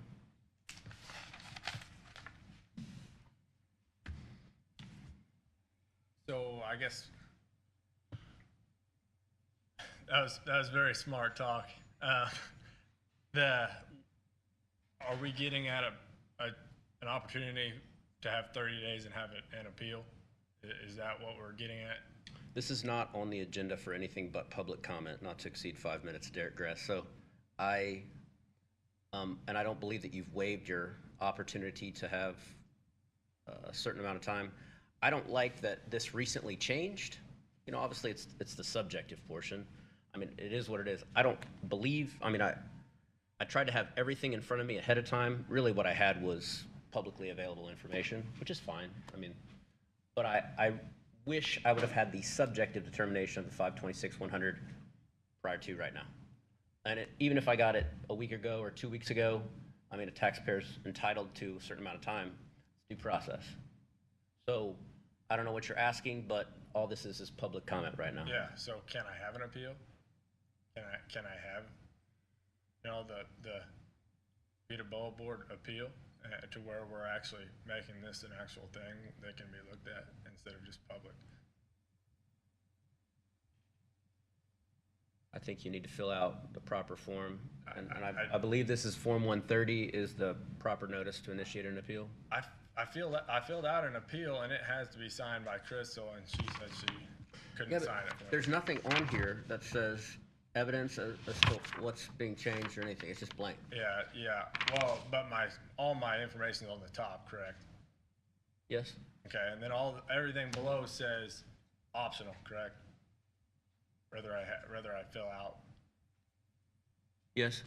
correct? So if it's optional, I don't have to write anything. That's fair. Yes. Okay. I will also, in defense of Crystal, she said, well, we don't have, even when this first came to us, she said it's only 20 some odd days before this.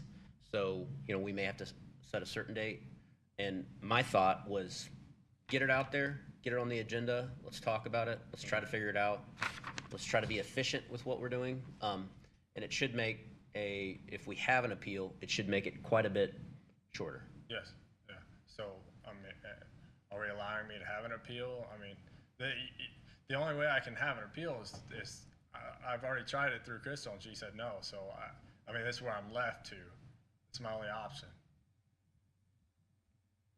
Um, So do I ask you guys? Do I give you guys this form that we're talking about?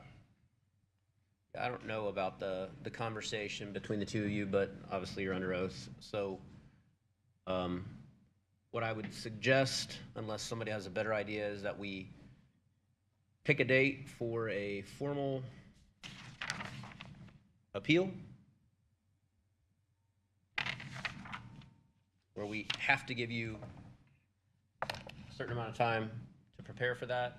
I know Crystal would also want and need time to prepare for whatever that is, and then we reconvene is my thought. But I don't want to speak for everybody here. Yeah. So I just got my Form 11 for this next year. Do I need to be filing the appeal for it as well? Because I know there's a window, right? And this number's running through an appeal time, if that makes sense. It's running through the appeal time that I have for my Form 11, for my next one. When you I don't file, know. it's, Yes. it's when you file an appeal. So my position, my opinion is that this is a timely appeal, that we have right here, this Form 130. Would you agree with that? Is it timely? Form 130, I said it's time. Follow the date. 4/6/26? I said it's valid for the 2026. You think it's invalid for 2025 assessment? And that's also because you said That goes address back- issue is moot. The address issue you feel is moot, correct? I feel the statute applies and that Okay. I think we have more things to talk about. I mean, this is not gonna get done today. I'm sorry. Yeah. To my knowledge, all we have is public comment. I felt like it was appropriate to have this on the agenda and to have you come in because we gotta rip the Band-Aid off and figure it out. And Well, if, this was my only option. I couldn't get anywhere else. well, I couldn't get an appointment with the Ptaboa board. I mean, Crystal told me no, so I mean, this was my only option. is that true? Looking back, he tried to file the appeal and I told him that it was too late. Do you still think that? So you were right when you told him that? Okay. And Mr. Price said that, just because you didn't receive it, which makes sense, just because you don't receive something doesn't necessarily mean that there was an issue. But if there is a clerical mistake or a clerical error, that clock doesn't start. Is that correct? If that's the case, then the clock doesn't start. Well, the statute does say that about an objective appeal. the clock starts, you get 3 years from when the tax prepared to appeal a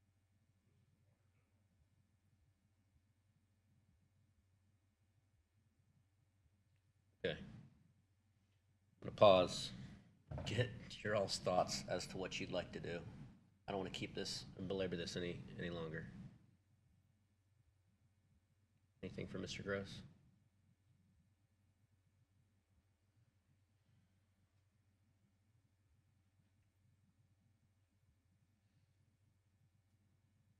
Your request that you come back and do a formal appeal? Yes, for sure. Yeah, I actually have, I actually have an actual piece of evidence that, I didn't bring it with me because I didn't realize it would be necessary today. It's not any of this subjective. It's I have an actual appraisal of the house. Ahead of time, would you go ahead and get the renderings to Mr. Murray and Miss? Yeah, Miss and I can tell Ospey? him right now if he's ready. Again, I don't mean to say I'm not, I don't mean to act busy, but I have a lot of things I'm doing. Between building the house and everything I do. So I do apologize to you, Kim, for not getting back with you quick enough on that. The square footage of my upstairs, it's only the left-hand side is the only side that is livable. I don't have heating and cooling anywhere else in the upper side. Okay, do you follow me on that? The attic space, it's only this right here. Okay, that attic space, I calculated it up last night to be 588 square feet. That sound close? 580? 588.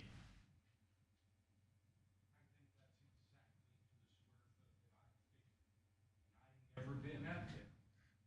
What do you understand the entirety to be, Mr. Gress, the entire square footage? Of the house, 2838, I believe was the number. Okay. Okay. But Anything yeah, else? and I do apologize for that. I just been busy and haven't got back. What I'm thinking is we're gonna pick a date. I do have a couple more questions for the assessor and for Mr. Price and maybe for Mr.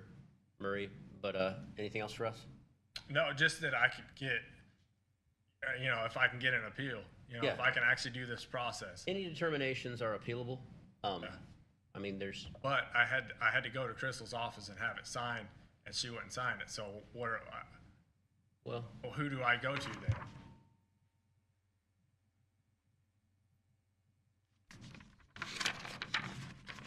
what's that?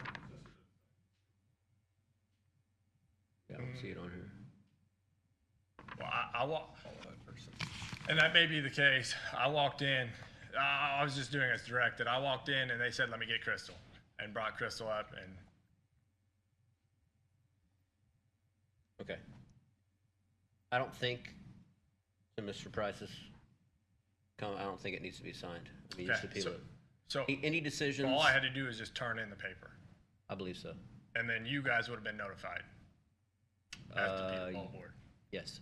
Yeah, yeah, and then the meeting would have been. So Plus 30 technically, days I've for- already turned in that paper, so we've already got that rolling then. Yeah, I mean, this is not, because you didn't waive your 30 days, this is not the hearing itself, but yes. Yeah. We've got this document right here. Okay, so that sets the ball into motion to. Yeah. Yeah, We'll have to pick a date that makes sense. Yeah. Okay. Anything else for you? Mr. Price, are we able to only address the assessed value, or are we able to look at other questions that have been sorted out prior to assessed value? Allegedly sorted out. Okay, for instance?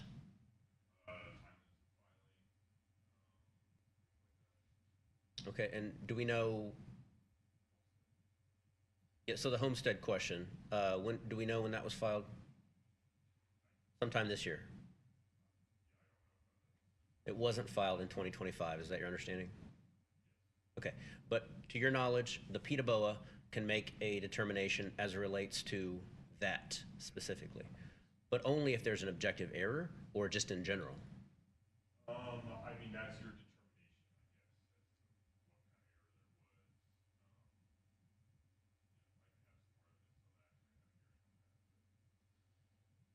I spoke with Mr. Cusimano just to try to figure out what our authority was and what we could or could not do. He's super helpful. Everybody's been super helpful today. I'm just trying to figure out what we can and can't do. I don't want I mean, I guess to do it something depends on wrong. what is filed, if it's just on 130. But if it's on Form 133, And it's actually don't have Form 133 now, it's on the back of the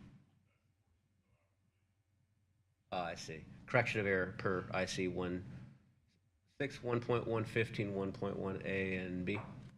Okay. How do you know about all this stuff, Mr. Price?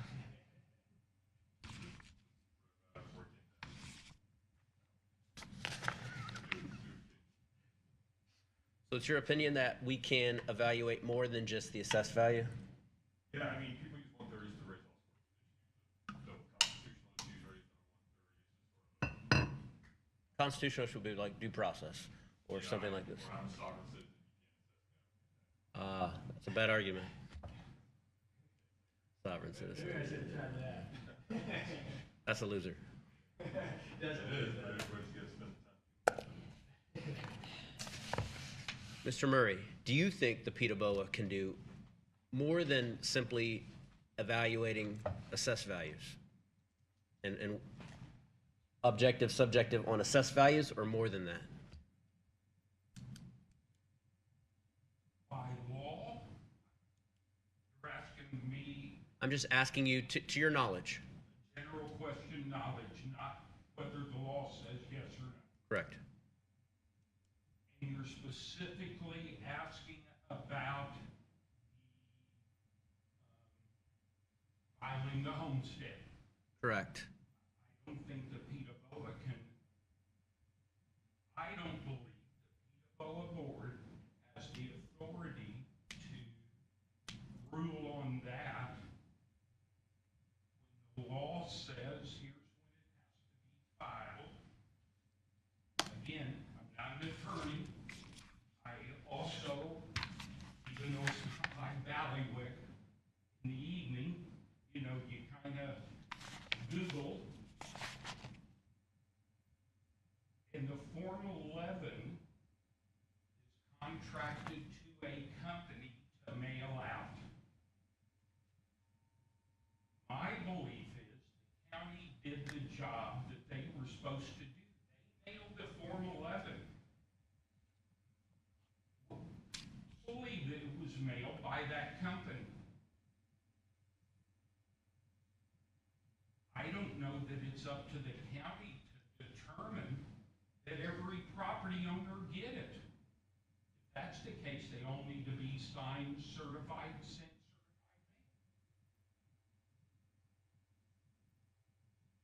certified mail. So maybe you're the attorney, maybe the U.S. Postal Service ought to be a part of this hearing. Sounds like they could be one that was at fault in all this also. I disagree, but I understand. You disagree. You asked me my opinion, and Yeah. Okay. I've been wrong twice this year, so this could be the third time. My wife. Mr. Price, for With respect to the homestead issue, I generally agree. What I'm saying is it's up to the people to determine whether it's time to file. Is it always the case that a homestead filing has to happen or it's necessarily denied?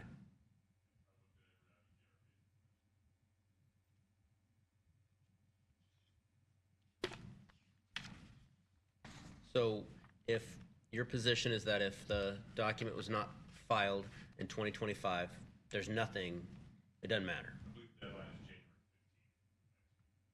But if it's not done by then, it does not matter what mental gymnastics one has to jump through to try to justify that. Unfortunately, yes, I realize there are more Yes. every piece of information. Is that the Rector case?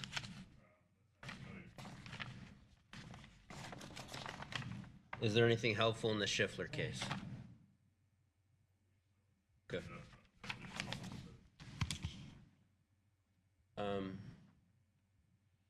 Ms. Crystal, do you have anything, do you believe that we can make a determination about a late filing homestead in front, is this board have the authority to do that?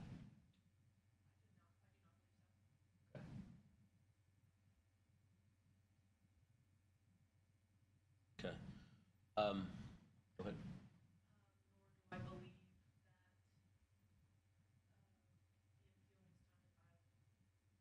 that therefore, I feel like I informally worked with Mr. Gress to the best of my ability to help where I could within the law, which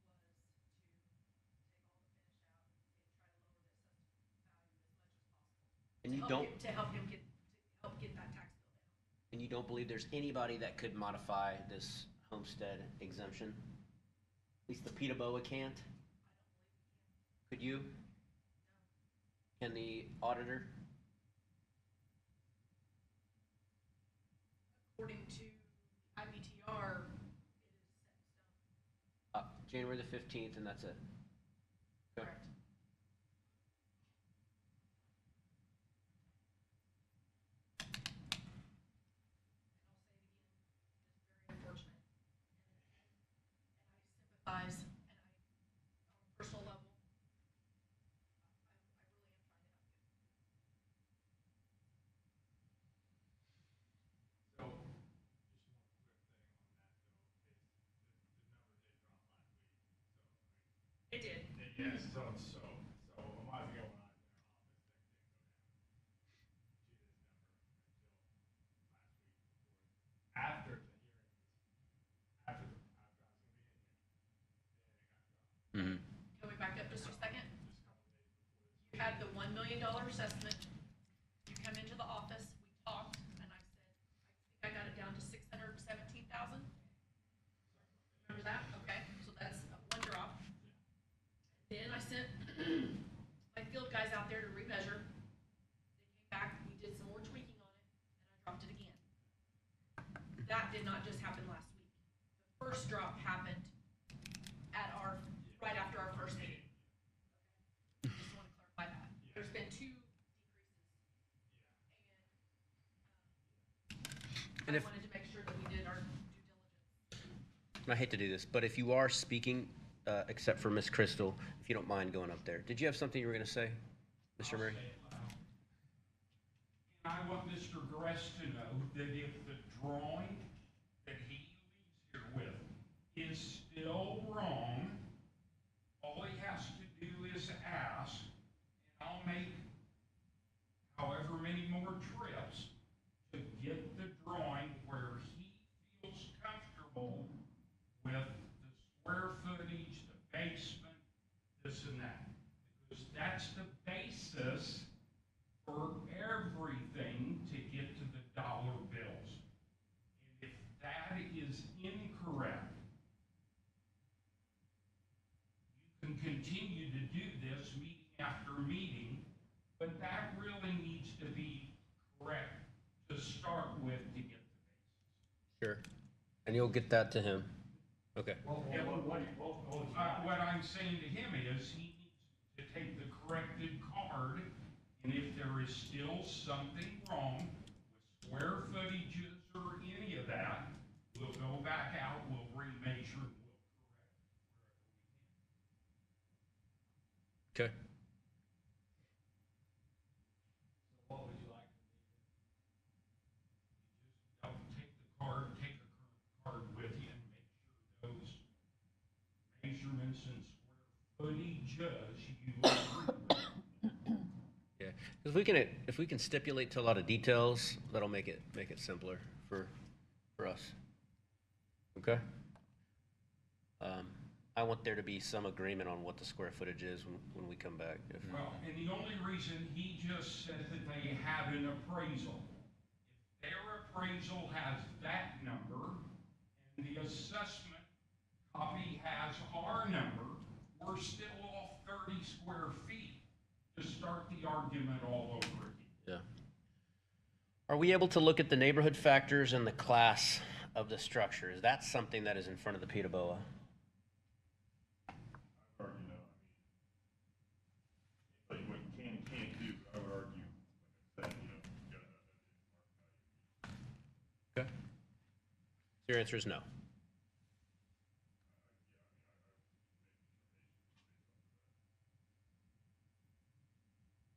We looked at neighborhood factors last year.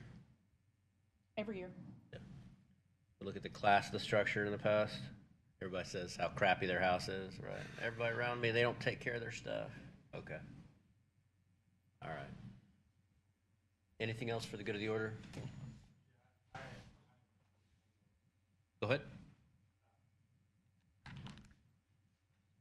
guess my only question is, so to to his point, where everything is fact-based off of what the state says, the classification of B is somebody's opinion, correct? And that's just somebody's opinion. Correct. That's Kim's opinion, and I don't mean that offensive to you. That's just an opinion. Yes. So, Yeah. It's part of the subjective nature of yeah. this, and So- you say, so hey, that it's a C. doesn't necessarily fall back on law as much as it falls on, hey, we can have an opinion here. Yep. So I may pay 20% more than anybody else in the county because of one person's opinion. And the board has no say over having an opinion. And every bit of what I pay is based off one person's opinion. I think we can look at neighborhood factors. I think we can look at all sorts of stuff. So Yeah. if your neighbor isn't taking care of their stuff, if your neighbor builds a solar field next to your house and that Yes. impacts your value, I mean, of course it matters. Okay. And you guys can look at that. My understanding of our role is that we can evaluate any determination made related to assessed values and property tax assessments. But I really don't know, because I haven't done this very long. I really don't know the full scope of what we can and can't do, which is why I'm asking Mr. Correct. Price. Yes. And I get that, and I'm glad he's here with all the, statistics that we need. It's just that that's an opinion, that comes down to opinion. That's one person's opinion, is it's a B. And my opinion's far from that, Obviously, we're gonna have two different opinions, but, Would you be willing to work with the, or can we talk about it right now? Trying to set a hearing date for in the future? Can we do that right now?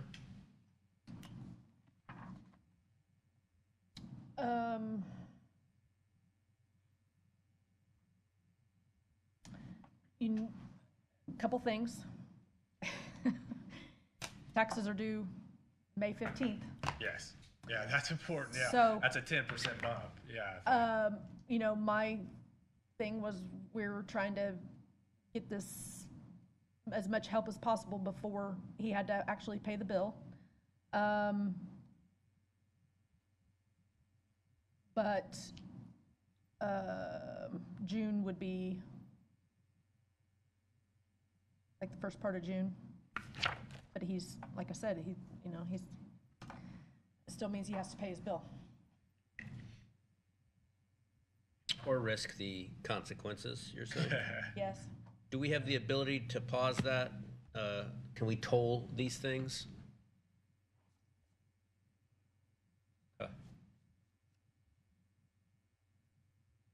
Would you like us to make a decision today, or do you want to go out to 30 days? No, yeah, let's go out. Let's go out 30 days. That way I can have because like we've talked, this is just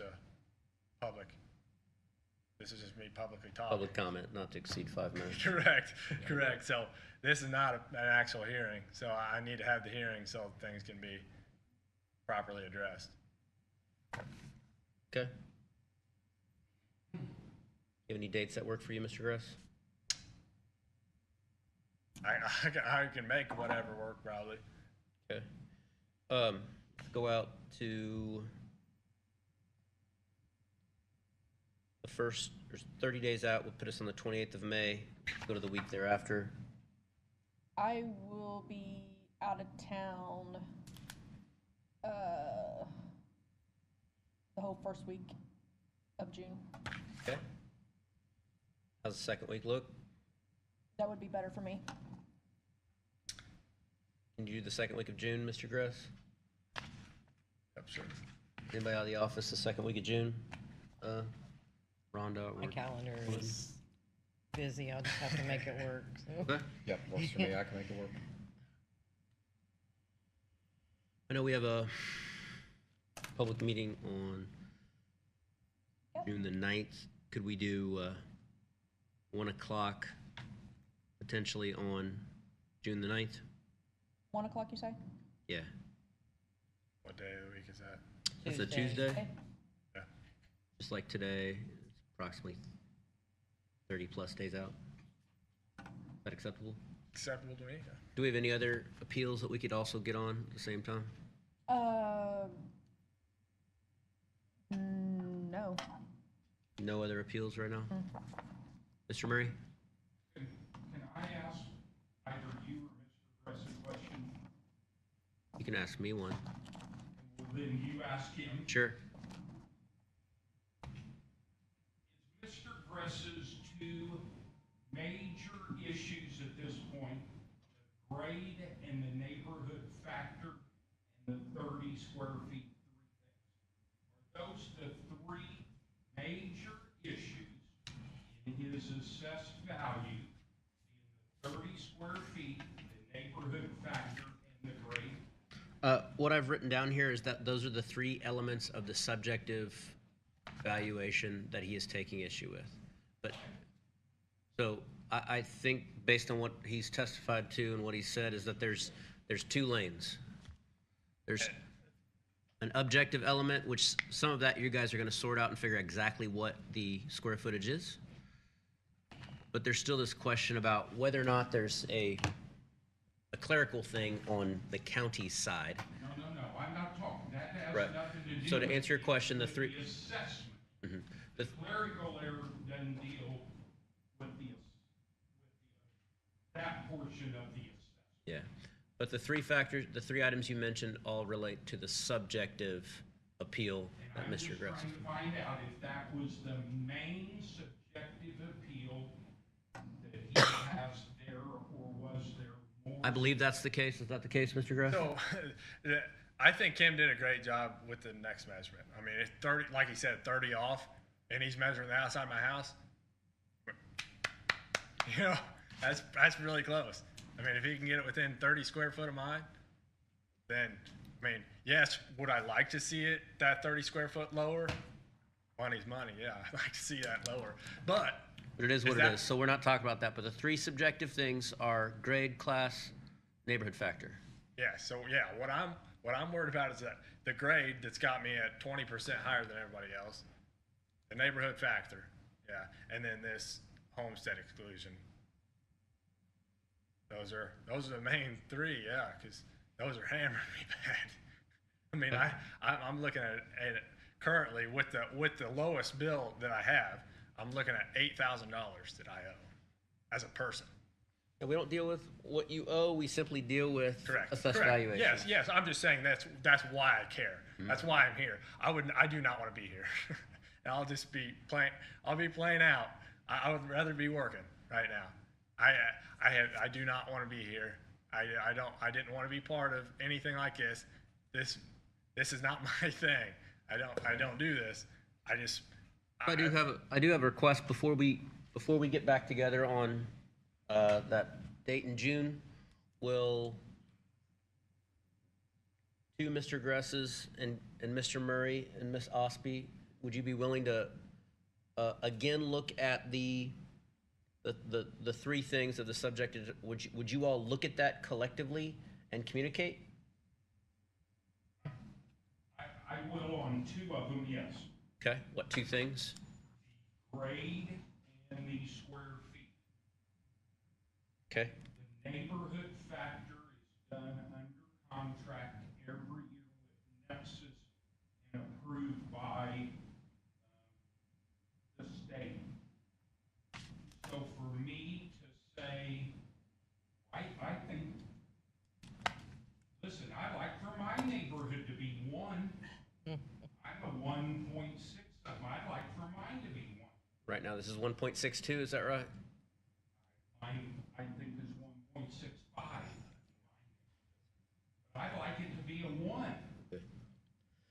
But evidently Nexus has done their study and says it needs to be a 1.65.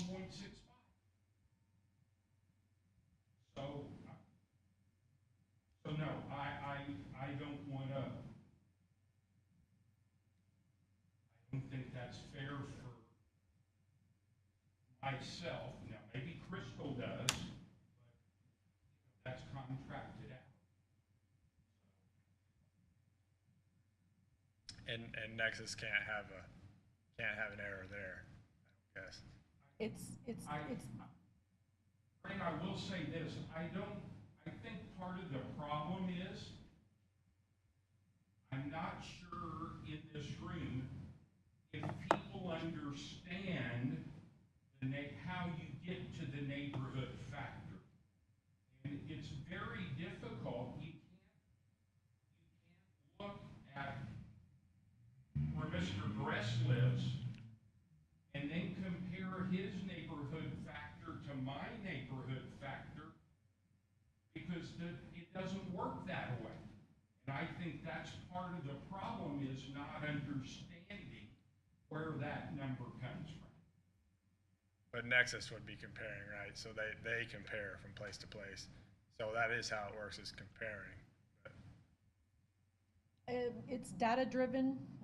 We have to submit all sales disclosures to the state of Indiana, and they then determine whether we pass that ratio study or not. And if we we have to use every arm's length transaction that happens in the county to determine that neighborhood factor, and that neighborhood factor is approved or disproved by the state. So I would just like to see how exactly that works, you know, because like I say, it that sells in your neighborhood. yeah, so yeah, nobody's selling houses in my neighborhood, and all those houses in Deer Creek are all new houses that have just recently sold for you know, considerable amounts of money. Yeah. So that you know, like I say, that would not obviously be a question for anybody but Nexus, I guess. Nexus would be the one who would have to answer that question for us. But So your neighborhood pretty much consists of, and I'd have to check this, maybe I shouldn't speak, but it's a very large, your neighborhood is a very large area. It's almost probably all of Washington Township. So it's every sale that happened in the township. Okay. You're saying It's my not just- neighborhood is very large. Yeah, it's not like 102. Yeah. I got you. Or And Altera Drive. the line happens to be drawn really close to where I live. Regardless. You know, to be Deer regardless, Creek, yeah, for Deer Creek to be on a different one, it would have to be drawn really close Yeah, to me. and Deer Creek is its own subdivision, therefore it has its own neighborhood factor. Okay. Okay. So their neighborhood factor is based off just the houses in their So neighborhood. they're saying, so what we're saying is our assessments are closer to the sale price in that neighborhood than what our assessments in your neighborhood are. So basically what the state of Indiana is saying, my assessments are too low. Yeah. All right, time out. Public comment is over. Gone past the 5 minutes at this point. 5 So- minutes is over now. We're gonna circle back up in however much time, if that's acceptable. And it is my request, if you get him that information, and if you can try to get together on some of these details, just so there's not as much to cover, Yeah. that would be helpful. What is it that I need? I need you to get him the exact square footage, and I want you to be on the same page, so we're not saying, oh, it's 29 off or whatever. I also want it to get down to us just, if you guys can talk about the grade. Well, when we met at my house, we were like, I mean, we were pretty much on the same page, minus the one thing that we mentioned today, the amount of that square footage, and I gave it to him today. So that's all I'm saying. I'm not sure what more. If we can sort out the grade and the neighborhood factors ahead of time, that would be great. And if we can't, we'll have a hearing on June the 9th. Okay? Everybody okay with that? Okay, I'm gonna get back to this agenda. Do I have a motion to adjourn the public comment? I'll make that motion. I'll Is that a second. motion? I'll second. Okay, and then we have a motion to adjourn, and we will reconvene, not earlier than June the 9th at 1 o'clock. Motion. Second. All those in favor say aye. Aye. Okay, motion carries. Thanks, guys, for your patience. Here is of a critical nature, in my opinion, and I just want to keep. You better hang on to it. You know what is it?